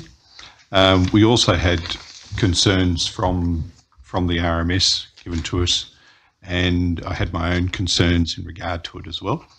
And on that basis, because it was too late to hit the February Traffic Committee, and I didn't want to wait till the March Traffic Committee, I called a extraordinary Traffic Committee, and we considered that last week, and then would like to adopt these changes tonight. So what we have in effect there is at present is a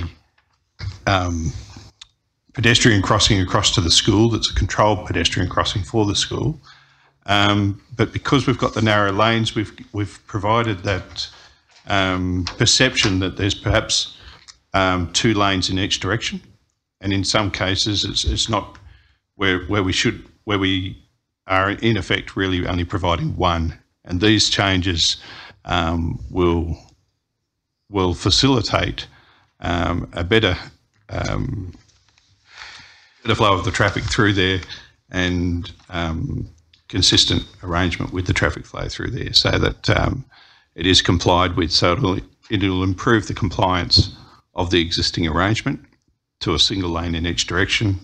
That will improve the safety of the actual crossing itself. Mr. Grinham, Councillor Privatera, can we just finish off with item 2.1, and we'll come to 2.2 as soon as we sort out the mover and seconder, and you want a motion put forward to... So my motion is to acknowledge it, and I'll take the director's the comments that we come back to the report. I've moved the motion. Sorry, moved and seconded by Councillor Nugent.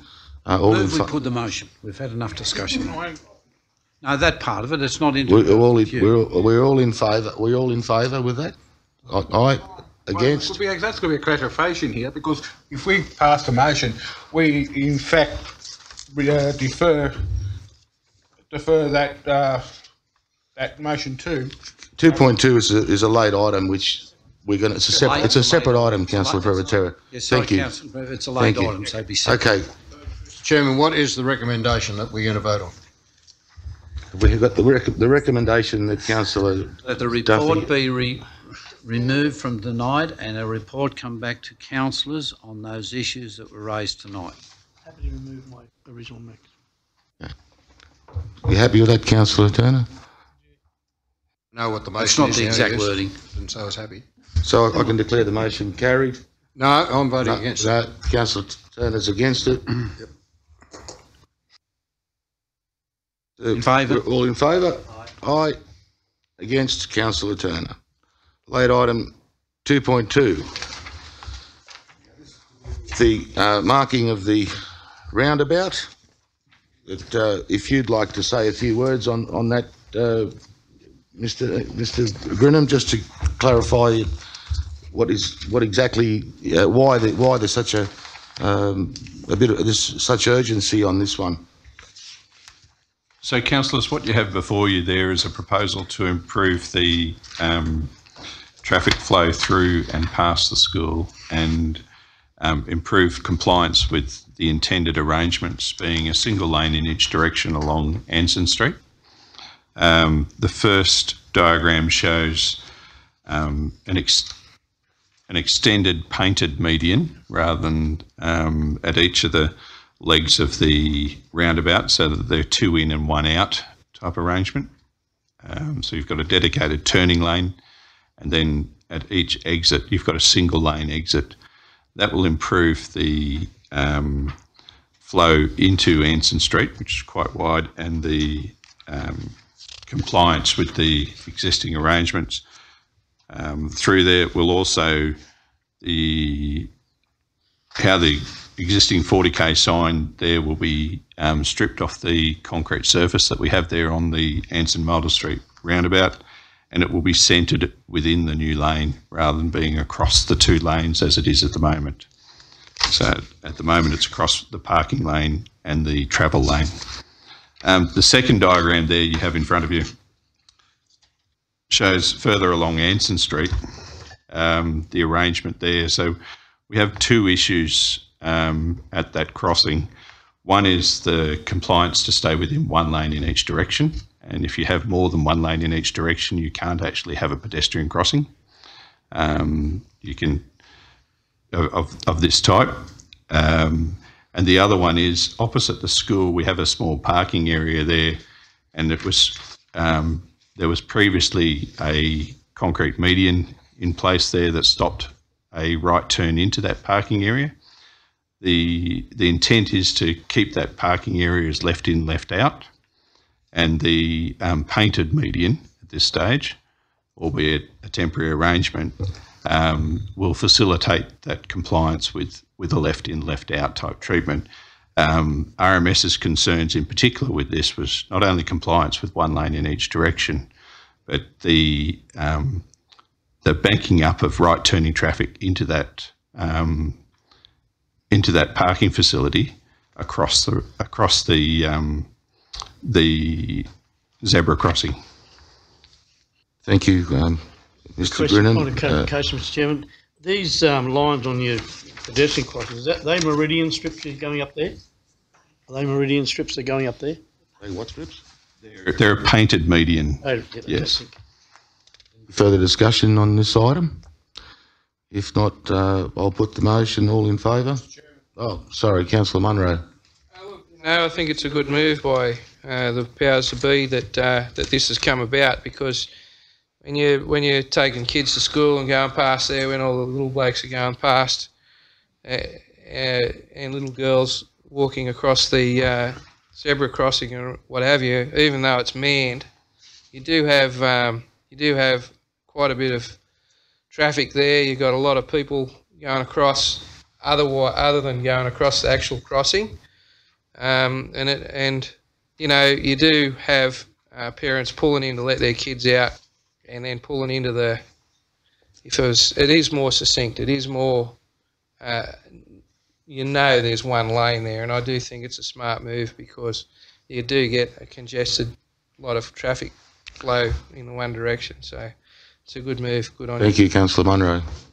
Yeah, just the last comment. I'm happy to support it, but I think I'm supporting it without the knowledge of what the service industry that travel that road every day. I came down there today, and I was backed up as far as just this side of the overhead bridge on a thing, with the traffic versing went all the way down Anson Street. So you're going to narrow it all the way down. It seems like a bit of common sense, doesn't it? Especially when they put in the pedestrians got protection of the stop-go people. I think it is, but I also like to refer back to what I said a little bit before. You go up to Canobbas High School, you see a roundabout up there, you see a refuge right alongside it, and then 5 metres, 10 metres up a bit further, there's a pedestrian crossing. It just doesn't make common sense, and I just hope this makes common sense, because I'm pretty sure the organisations will be around to have a look at this.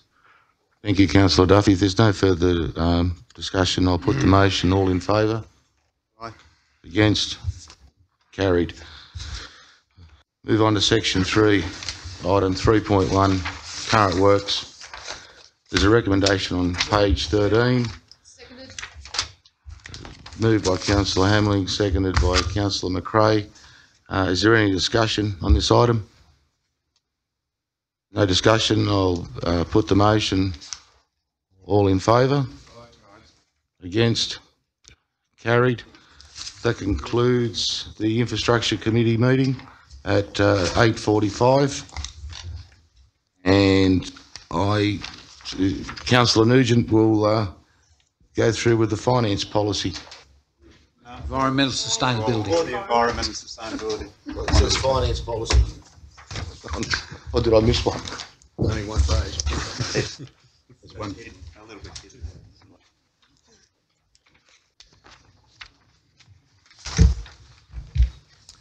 Thank you, Councillor Romano. I'd like to open the meeting of the Environmental Sustainability Policy Committee. The time being 8:45ish, and our first item 1.1 is the declaration of interests, whether they be pecuniary, significant non-pecuniary, or less than significant non-pecuniary. Do we have any declarations of interest? Hopefully we're all interested in environmental issues. Our trees. Yep. Firewood. Thank you. Thank you for that declaration. For firewood, thanks. Thanks, Councillor Hamling. Because it's been live streamed, that's Councillor. Well, okay. So I take that there's no declaration of interests. Moving on to item 2.1, the minutes of the Environmental Sustainability Community Committee, which... Before we go on to that, Mr Chairman, I ask for a move. I want a point of clarification. Does the Environmental Sustainability Community Committee have a budget? not a separate budget. So why can I just ask the question again? Why are we adopting this? And why aren't we acknowledging it before? Well, Councillor Duffy, I think we did deal with those issues. I didn't know. I just asked the question. I didn't know that all these people could spend money on Council's behalf. I'm not sure what you mean, Councillor Duffy. That's what I'm saying. It should be acknowledged and not adopted. If something needs to come out, so. Okay, well, thank you for that point. I think that's the same point. On this point, you're going to lose it. I think that's the same point you were making in the previous policy committee. So I take that as a comment. Can I move the recommendation? Have a seconder. Did you want to change something there, Councillor Duffy? I'm quite happy to say it should be acknowledged and not adopted. I agree. Yeah. Okay, I've moved the recommendation as it stands, and Councillor Turner, I believe, has seconded the motion. Thank you, Councillor Turner. Just before we move on, I just wanted to say that the first meeting of that new committee was a very positive one. Great group of people on it, and we have a process in place which hopefully will see us bring the 5 pledges, a recommendation about the 5 pledges under the Cities Power Partnership to the first meeting in April of the council and to this policy committee. So it was a very, very positive meeting. So all those in favour of the motion? What is the motion? The motion, okay, shall read the motion that the recommendations made by the Environmental Sustainability Community Committee at its meeting on 23rd of February be adopted. All those in favour? Aye. Those against? Rain's in favour as well. 3 against. 3 against. Motion is carried. Can I just... Mr Chairman, if you vote in the negative, just sit down. I was if up you don't first. vote, it's a negative vote. Excuse me, Mr Duffy, you've got to take your turn. Can I also ask that Council pass on our thanks and congratulations to everyone that was involved in Clean Up Australia Day on Sunday. There was lots of activities around town, so hard to get people out there, but the report from Roger Smith was very encouraging that lots of people did get out, and that's obviously our second one because a number of people were involved in doing some work prior for judging for Tidy Town. So I think Roger Smith from the council, thanking you for the work that they did, and could he pass it on to all the volunteers that we had? Yeah, I'd like to agree with you. Sorry, Mr. Councillor Duffy. I'd like to agree with you. The work done on Clean Up Australia Day was fantastic and really good turnout this year, and also the work done on the Tidy Towns, getting ready for the judge who visited. was great work and a good coordinated effort right across the board. So congratulations to all of the council staff involved in that and councillors who are involved in that as well.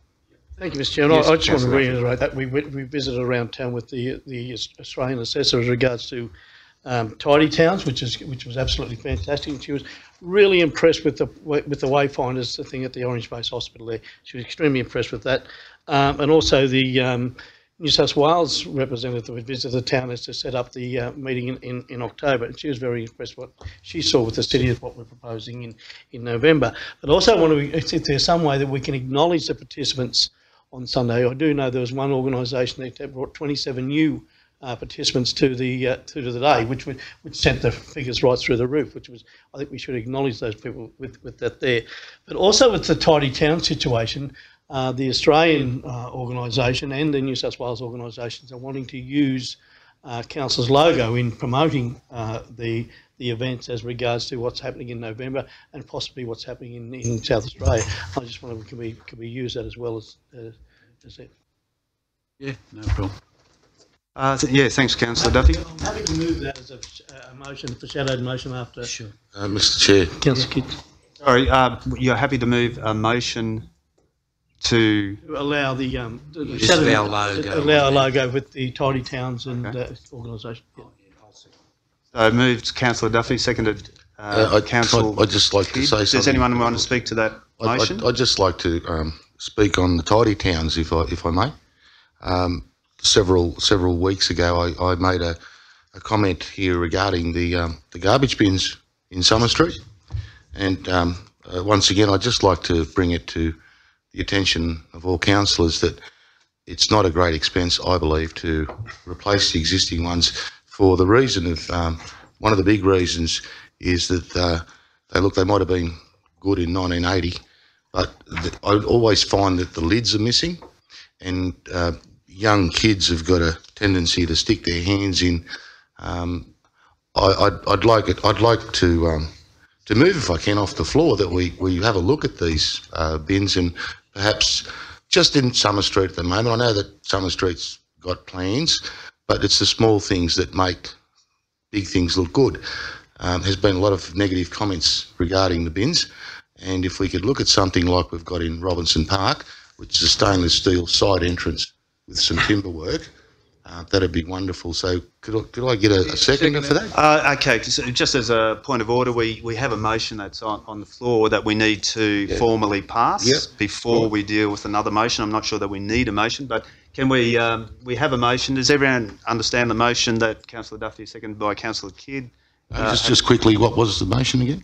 Just so they can use our logo on the tidy. Oh, absolutely. Absolutely. Mr. Chair, I'd totally... Sorry, are you talking to this? Sorry, Councillor Hamling. I'm talking to this motion. To this motion? But probably going to be sidetracked a little bit. Okay. I totally agree with the motion. How good is it to have the orange logo up in front of everyone? Fantastic, fantastic. Just on the Clean Up Australia Day, I don't know whether I was living under a rock or that, but was the promotion as big as it usually was? Because there was a lot of people didn't know it was on. Sorry, which Clean Up Australia Day? Yeah. There wasn't much media out there about it. There wasn't many ads on the television like you usually see Ian Kiernan on the box promoting it. So I was probably disappointed with probably the organisation for not promoting it as much. Is he with us anymore? Mr. Kiernan? Yeah. Is he the chairman? He passed away, didn't he? Oh, sorry. Well, I'll take that back. I don't know who's chairman. Advertising there was done. Because if we're going to get people to do it properly, there needs to be a concerted effort in advertising to tell people where it is, to tell people it's on. Sure. And I think that would get the numbers up, because I totally support it. It's a fantastic thing. Well, it was interesting, though, that the numbers participating this year were higher than it has been for a number of years. So maybe less advertising actually produces more people. So maybe we should decrease the advertising to increase the numbers of people attending. I'm not sure. But Councillor Hamilton. Taking offence, I'm talking about the organisation itself. Thank you. Settle down. Now, Councillor Romano, do is it okay if we take that as maybe bring a report back on that matter? Come back with a report, and perhaps the costing would be good. Okay. So do I have a seconder for it? Yeah. Councillor Munro. The motion is just to look at the quality of garbage bins that we've got in Summer Street at the moment, and look at replacing them with similar to what we've got over here at what's this area? Yeah. Yes, we have. Yes, we have. Point of order, we still haven't finalised the motion by Councillor Duffy and Councillor Kidd. Can I just clarify whether the motion will include a study on why young people are putting their hands in the bin? Before we get to that, I think this is getting out of control. Before we get to that,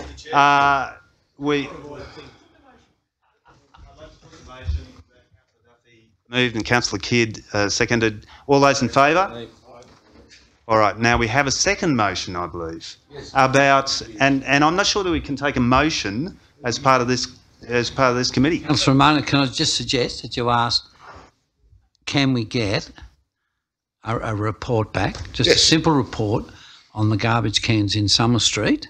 And I agree with you, and a couple of other places, if I can just add, in Summer Street and high profile areas. The library, in this court area near the library, and the ones in Summer Street. So the motion will read to investigate the possibility of. Well, you've requested a report. I don't think. Yeah, to request a report on the garbage bins, and perhaps Councillor Miletto wants to add why children put their hands in the bins. Okay. Perhaps you want to add that, Councillor Miletto? We'll I see certainly whether we don't. can get a special section on that for Councillor Miletto. Psychologist will sort that. Is there any other matters arising? We're not voting on that one. That's just a report. Isn't No, the report's coming. Right. Okay. Matters arising, Mr. Chairman. There's been quite a bit of negative publicity recently regarding recycling in New South Wales in particular, and probably all over Australia, as a result of apparently China clamping down on the amount of waste that they're going to take from Australia. So I know that we have a contract with J.R. Richards, and as I have said before, I congratulate them on the very efficient way that they are running the operation out there, and I'm quite often out there with the green waste, and they are conducting themselves very, very professionally. But I also know, as I said, that we have a contract, but I'm sure somewhere in the contract, if prices did drop dramatically and we had a problem getting rid of the waste, there'd be somewhere in the contract where they could renegotiate the contract in some form or another. So I'd like to have a report where we get involved with J.R. Richards to see the save a fair bit of talk and worry on this. I brought it to the attention of the General Manager 3 weeks ago, in the form of an official letter, and the General Manager is actually looking at the contract as we speak, and coming back with a report to us on a whole number of issues with recycling and so forth. So it's being done at the moment, Councillor Turner. Councillor Turner, is that address the concern? Mr. Chairman, one of the concerns that I had, and I picked it up, from people in the street, that they say, "Oh, why do we bother recycling? I won't worry about whether I put this in the recycling bin because it's going to be dumped in the waste-filled landfill somewhere anyway." So I would hope, if that, as the Mayor said, there was a report already coming, that it is positive, it has good news, so that people have confidence, especially here in Orange, that they have confidence when they go to the trouble of putting their waste recycling items in the recycling bin, that it will be treated as recycling. I would like to think that because of the waste facility that they've got out at I call it the tip, I apologise, but the tip, where I understand that they even go through the garbage again to get more recycling out. So by the time our recycling leaves our facility out on Ophir Road, that it is bringing a premium price. It does have the confidence of those that are buying it, that it is clean, it is as per description, because we need to build up the confidence with the general public that we are doing everything right. And I don't know exactly what the report might contain, but I would like to think that somewhere in it that J.R. Richards is saying that because of the stringent quality, the way they recycle, that all our recycling is in fact going to recycling, whether it's within Australia or seeking confidence that China is still taking our recycling compared to perhaps some of the other councillors not as diligent as our contractor is. So providing what Councillor Kidd said, that covers my concerns. I'll leave it at that. Thanks, Councillor Turner. I think I do agree with you that you know, there probably are some concerns out there about recycling. We don't want people to lose confidence and stop recycling as a result of those. So let's get the report, and then maybe one of the actions arising out of that might be an education campaign or some public statements about, you know, to reassure people that the recycling scheme here in Orange continues and continues well. Councillor Hamling and then Councillor Miletto. Mr. Chair, just yes. A matter arising. I had some reports today about some bulky waste goods up around the South Terrace. I spoke to the Mayor about it today. Some residents are saying that there's some. I believe the Mayor went for a drive up there. Actually, there's washing machines. There's a bed. There's numerous items up there. I just want to ask: are we at the budget? Before the pre-budget, are we discussing maybe a bulky waste pickup, or is there anything we can do for the residents? Yeah, my understanding that has come up in previous meetings. I think Councillor Romano raised that issue, and other people have raised the issue. I'm not. I'd probably ask the General Manager, Acting General Manager, to comment on that. That's correct. It's up for consideration by Council as part of the budget process.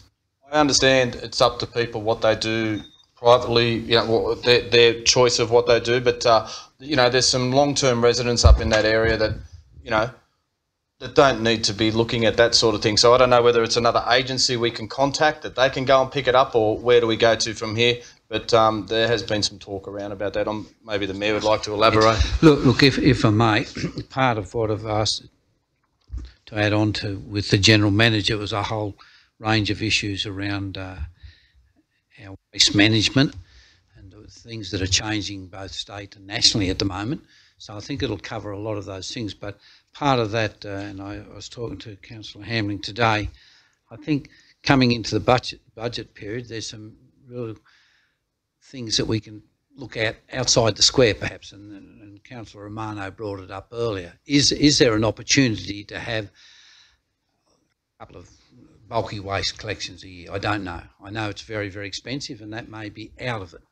But certainly if they take bulky waste out there and it doesn't cost anything to get out of there, how do we provide something for people that don't have a ute or a trailer and a means of getting it out there, which may be a small charge, and there could be an opportunity for some person in Orange that has a utility or a small truck or whatever that we can get in some partnership with that can pick that up. And I think there's some really good things there that we can actually explore.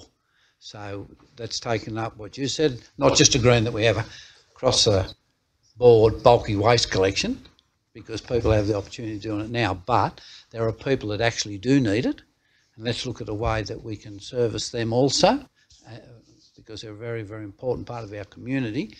Plus there might be a business that we can set up, not a business we can set up, a business opportunity for someone, and so needs exploring, and that's what I've asked the General Manager to look at. Thanks, Councillor Kidd. Councillor Miletto. Yeah, I just got a question, and I'm not quite sure whether it's been asked previously. I don't think it has, but I noticed in the last 2 weeks there's been telephone books delivered to all households around Orange, and I was in Sydney on the weekend, and I noticed there was also. But my question is with regards to the telephone books, is that they're all delivered in a white plastic bag. Is that bag biodegradable? Because if not, it seems to be a. Mine wasn't. Well, I don't know the answer, but what I did notice, but every household which had a telephone book delivered was done so in a white plastic bag, and it was the same thing happened in Sydney. And we talk about recycling and things like that. What was the mythology behind it, and are those bags biodegradable? I don't know the answer to that for sure. I doubt that they would be biodegradable. I don't think it's a council function as to how those books are developed or delivered. But maybe you could look into that, Councillor Miletto. And I wasn't suggesting that it was a council issue. I'm just when we're talking about recycling, it seems like it's something which people are passionate about, recycling plastics and things like that. I mean, I can't understand why a company that big would put telephone books in plastic bags which weren't biodegradable, that's all. Point taken. I would rather see them put the writing bigger so you can read the thing and it not be back to front. Well, and if you don't want to use them, you can recycle the books, the telephone books. Well, they should, because they're upside down, you can't read them. Councillor Romano. Yeah, Mr Chair, just going back quickly to the bulky woods pickup, my understanding with J.R. Richards, I think, and Son have got the contract, and we can't employ another contractor at this stage. As Councillor Kidd was saying, it's actually a good idea. I'm sure there'd be other companies that would be happy to pick these bulky goods up and deliver them to the resource recovery station. But I'm not sure, but through you, I'd like to ask the Director if we can do something like that now, or would we have to wait until the new budget or the new financial year? Look, can I answer part of that? Part of what we're looking at is the actual contract. Part of that contract has got to reach certain objectives, right? And we're looking at the contract versus what's being done and what needs to be done. We won't know until it comes back. I think we've discussed it enough, and I think there is a way forward, Councillor Romano. We are looking at the issue. It is being will be brought back to council. I'm not sure whether the acting general manager has any further comment. Through you, Mr Chair. Yes, we are, as I said earlier, looking at it as part of the budget process. We can investigate whether there's any other means between now and the end of the year. We are aware that the Department of Family and Community Services is conducting another 3 bulky waste pickups between now and June as part of their estate management unit division in Glenroy and in Bowen. So 3 pickups for both of those sites between now and then. But it is a matter that we could look at before we consider the budget, if that's the council's desire.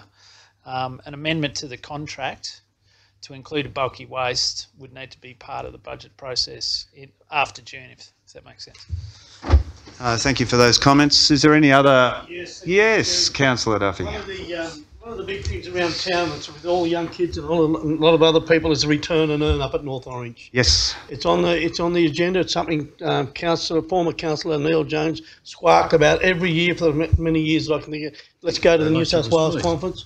And Councillor Kidd, go to the New South Wales State Conference and the Australian Local Government Conference and saying, hurry up and bring something in. It's absolutely fantastic. It's in, but one of the problems we got is only one there, and there's issues with emptying and cleaning and getting things there. I just wonder where we're at with that as far as the council is concerned. And I know it's run a little bit by private enterprise, but it's in our town, it's in our city, so we need to be a facilitator for this to make sure more things are happening. Sure. It is state government contract, it's state government initiative, it is private contractor actually operating it.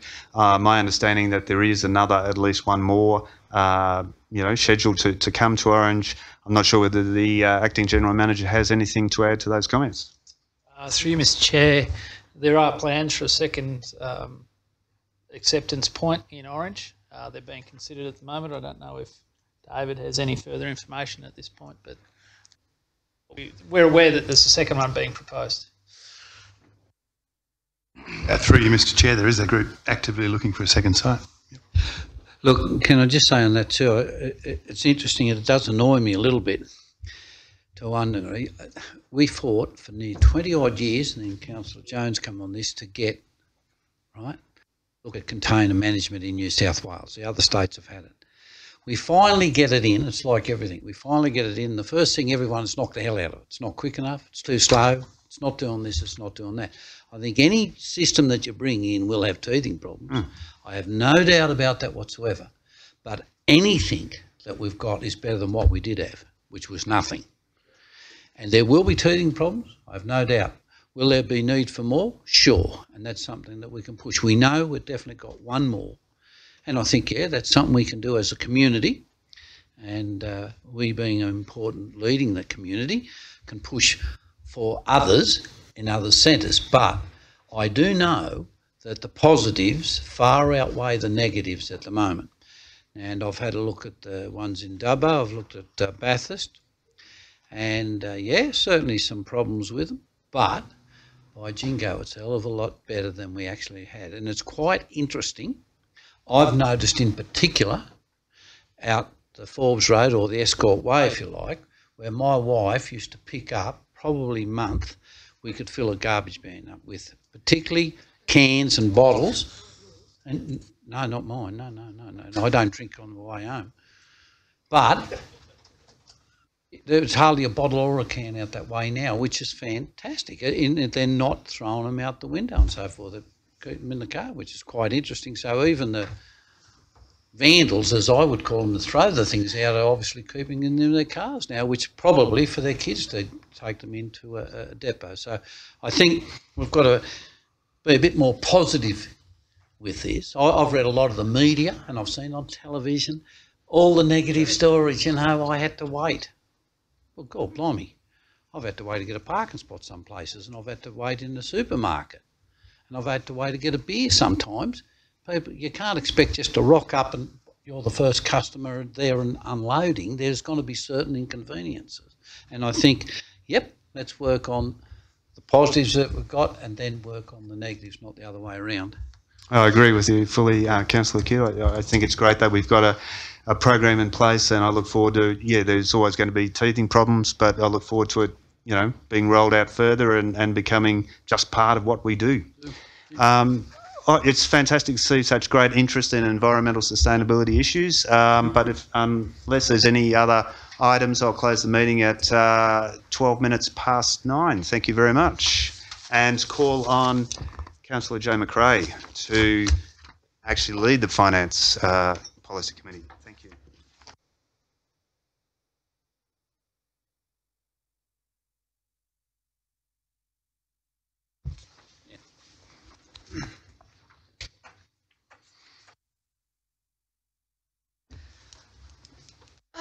Good evening, everybody. I'd like to open the Finance Policy Committee meeting of 6th of March, with the time being 9:10.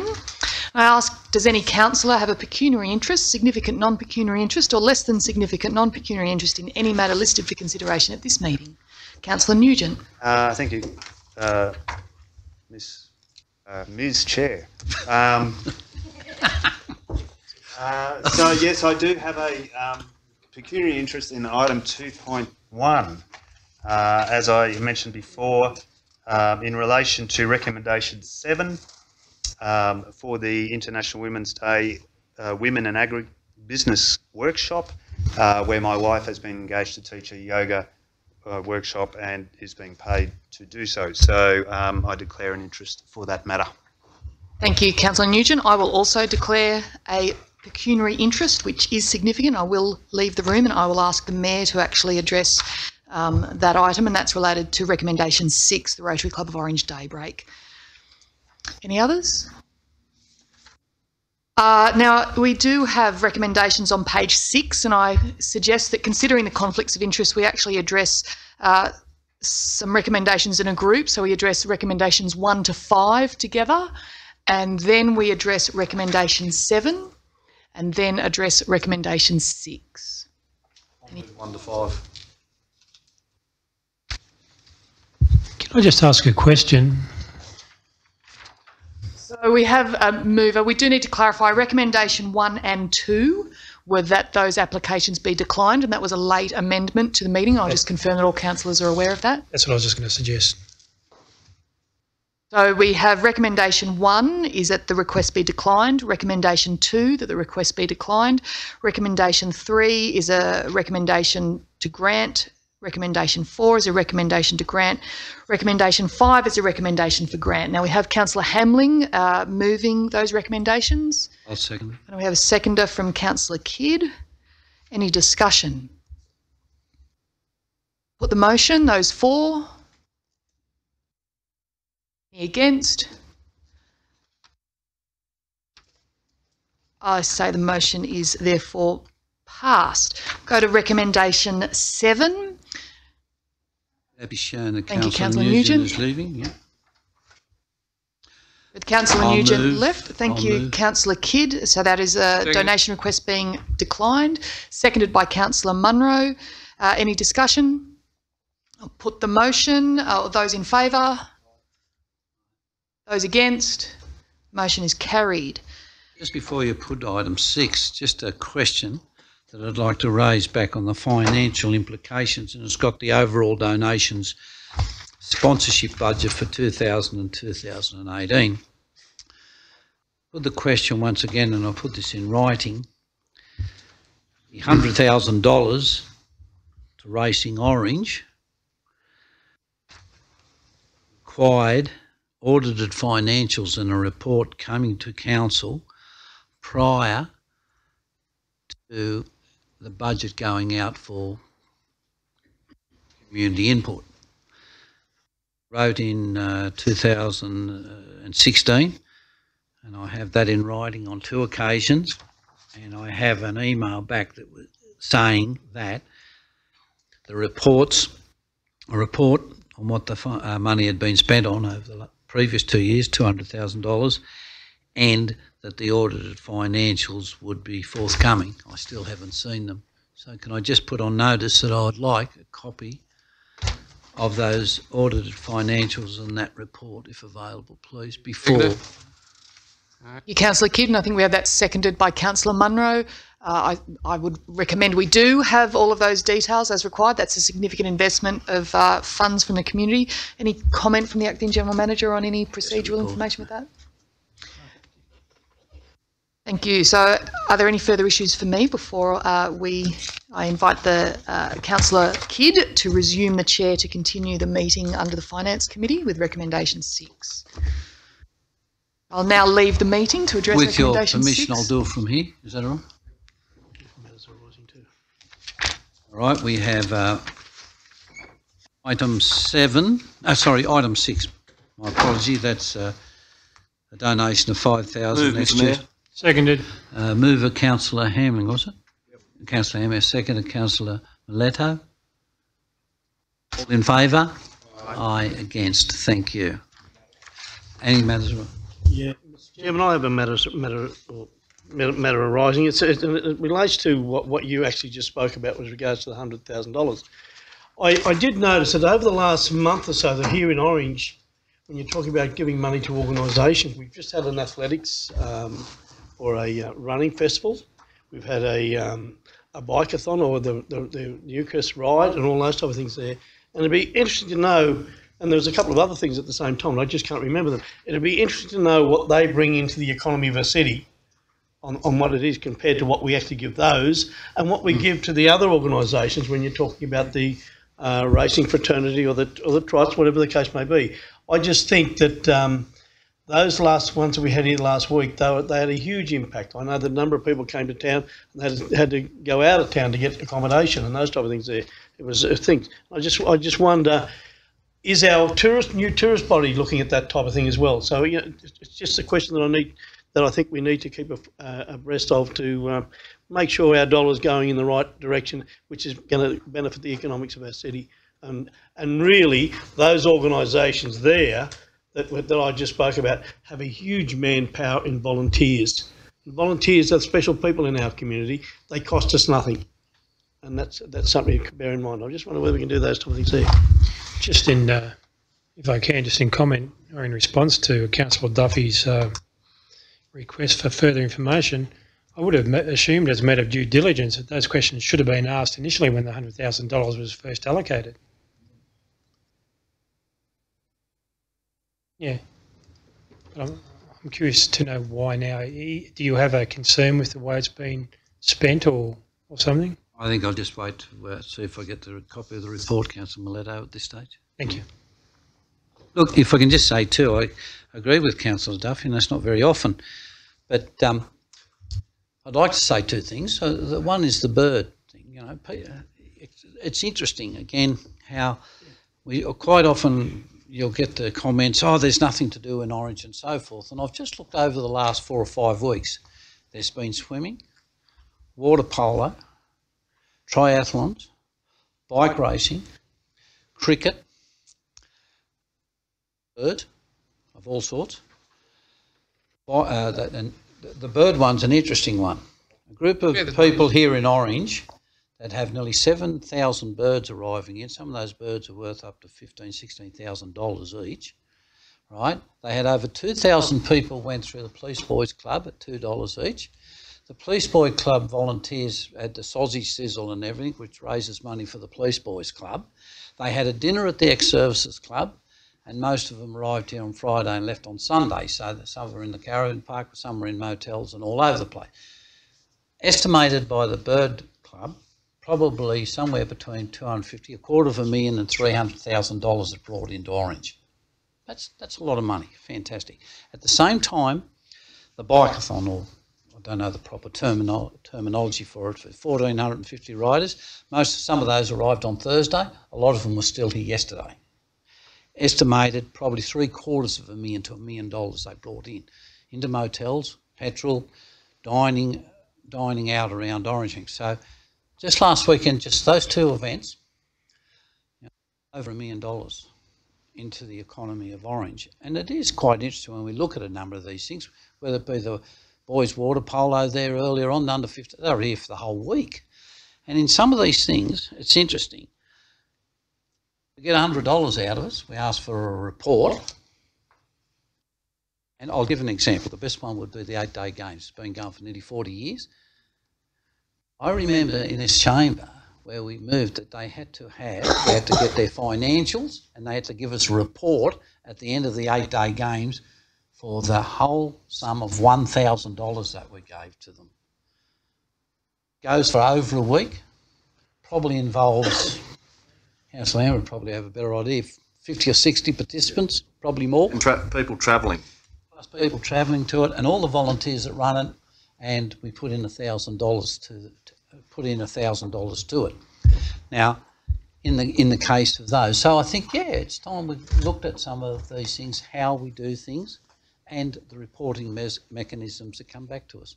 And I think, and give that credit, the bikes was fantastic. I think there were 70 people, volunteers from Daybreak Rotary, that gave up virtually their complete weekend to be down there volunteering, and other people. You know, there were people out on roads so people didn't turn left down laneways and all over the place, and they started about 4:30, 4:45 in the morning. So, yeah, due recognition to the amount of people in Orange that give their time in a voluntary capacity in a whole range of activities that bring people into Orange that generate a lot of money into this city. It's a lot of lycra, Mr Mayor. Well, can I just say, one of our staff, and I won't mention who, was really well done up in all his lycra, but I think that was his photo sitting in front of a pub, never made his way back to Orange. He only got back as far as Forest Reefs. But obviously I've got 2 flat tyres.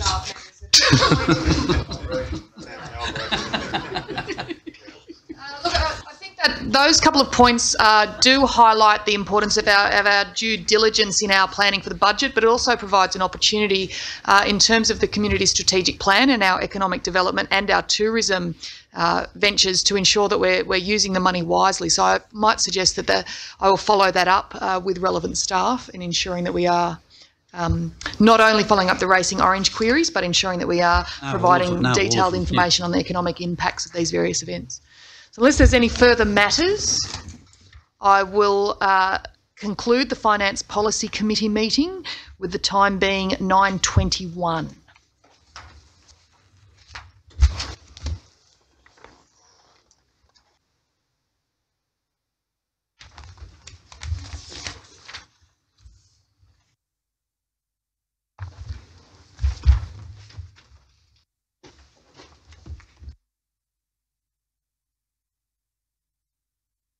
We move to item 4, and that's notices of motion.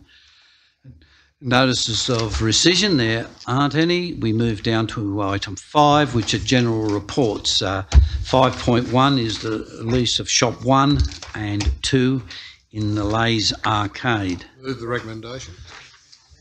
Moved Councillor Turner, seconded Councillor Munro. All in favour? Aye. Aye. Against? Thank you. 5.2 is consultation, the model code of meeting practice. The recommendation.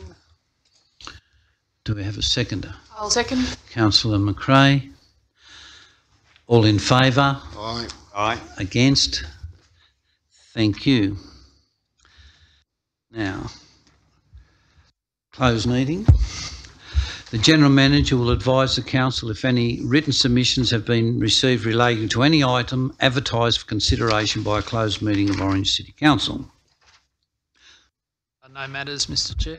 I extend an invitation to any member of the public present at the meeting to make a representation to Council as to whether the meeting should be closed for a particular item. In accordance with the Local Government Act of 1993 and the Local Government General Regulations of 2005, in the opinion of the General Manager, the following business is of a kind as referred to in Section 10A, in brackets 2 of the Act, and should be dealt with in a confidential session of the Council meeting, closed to the press and to the public.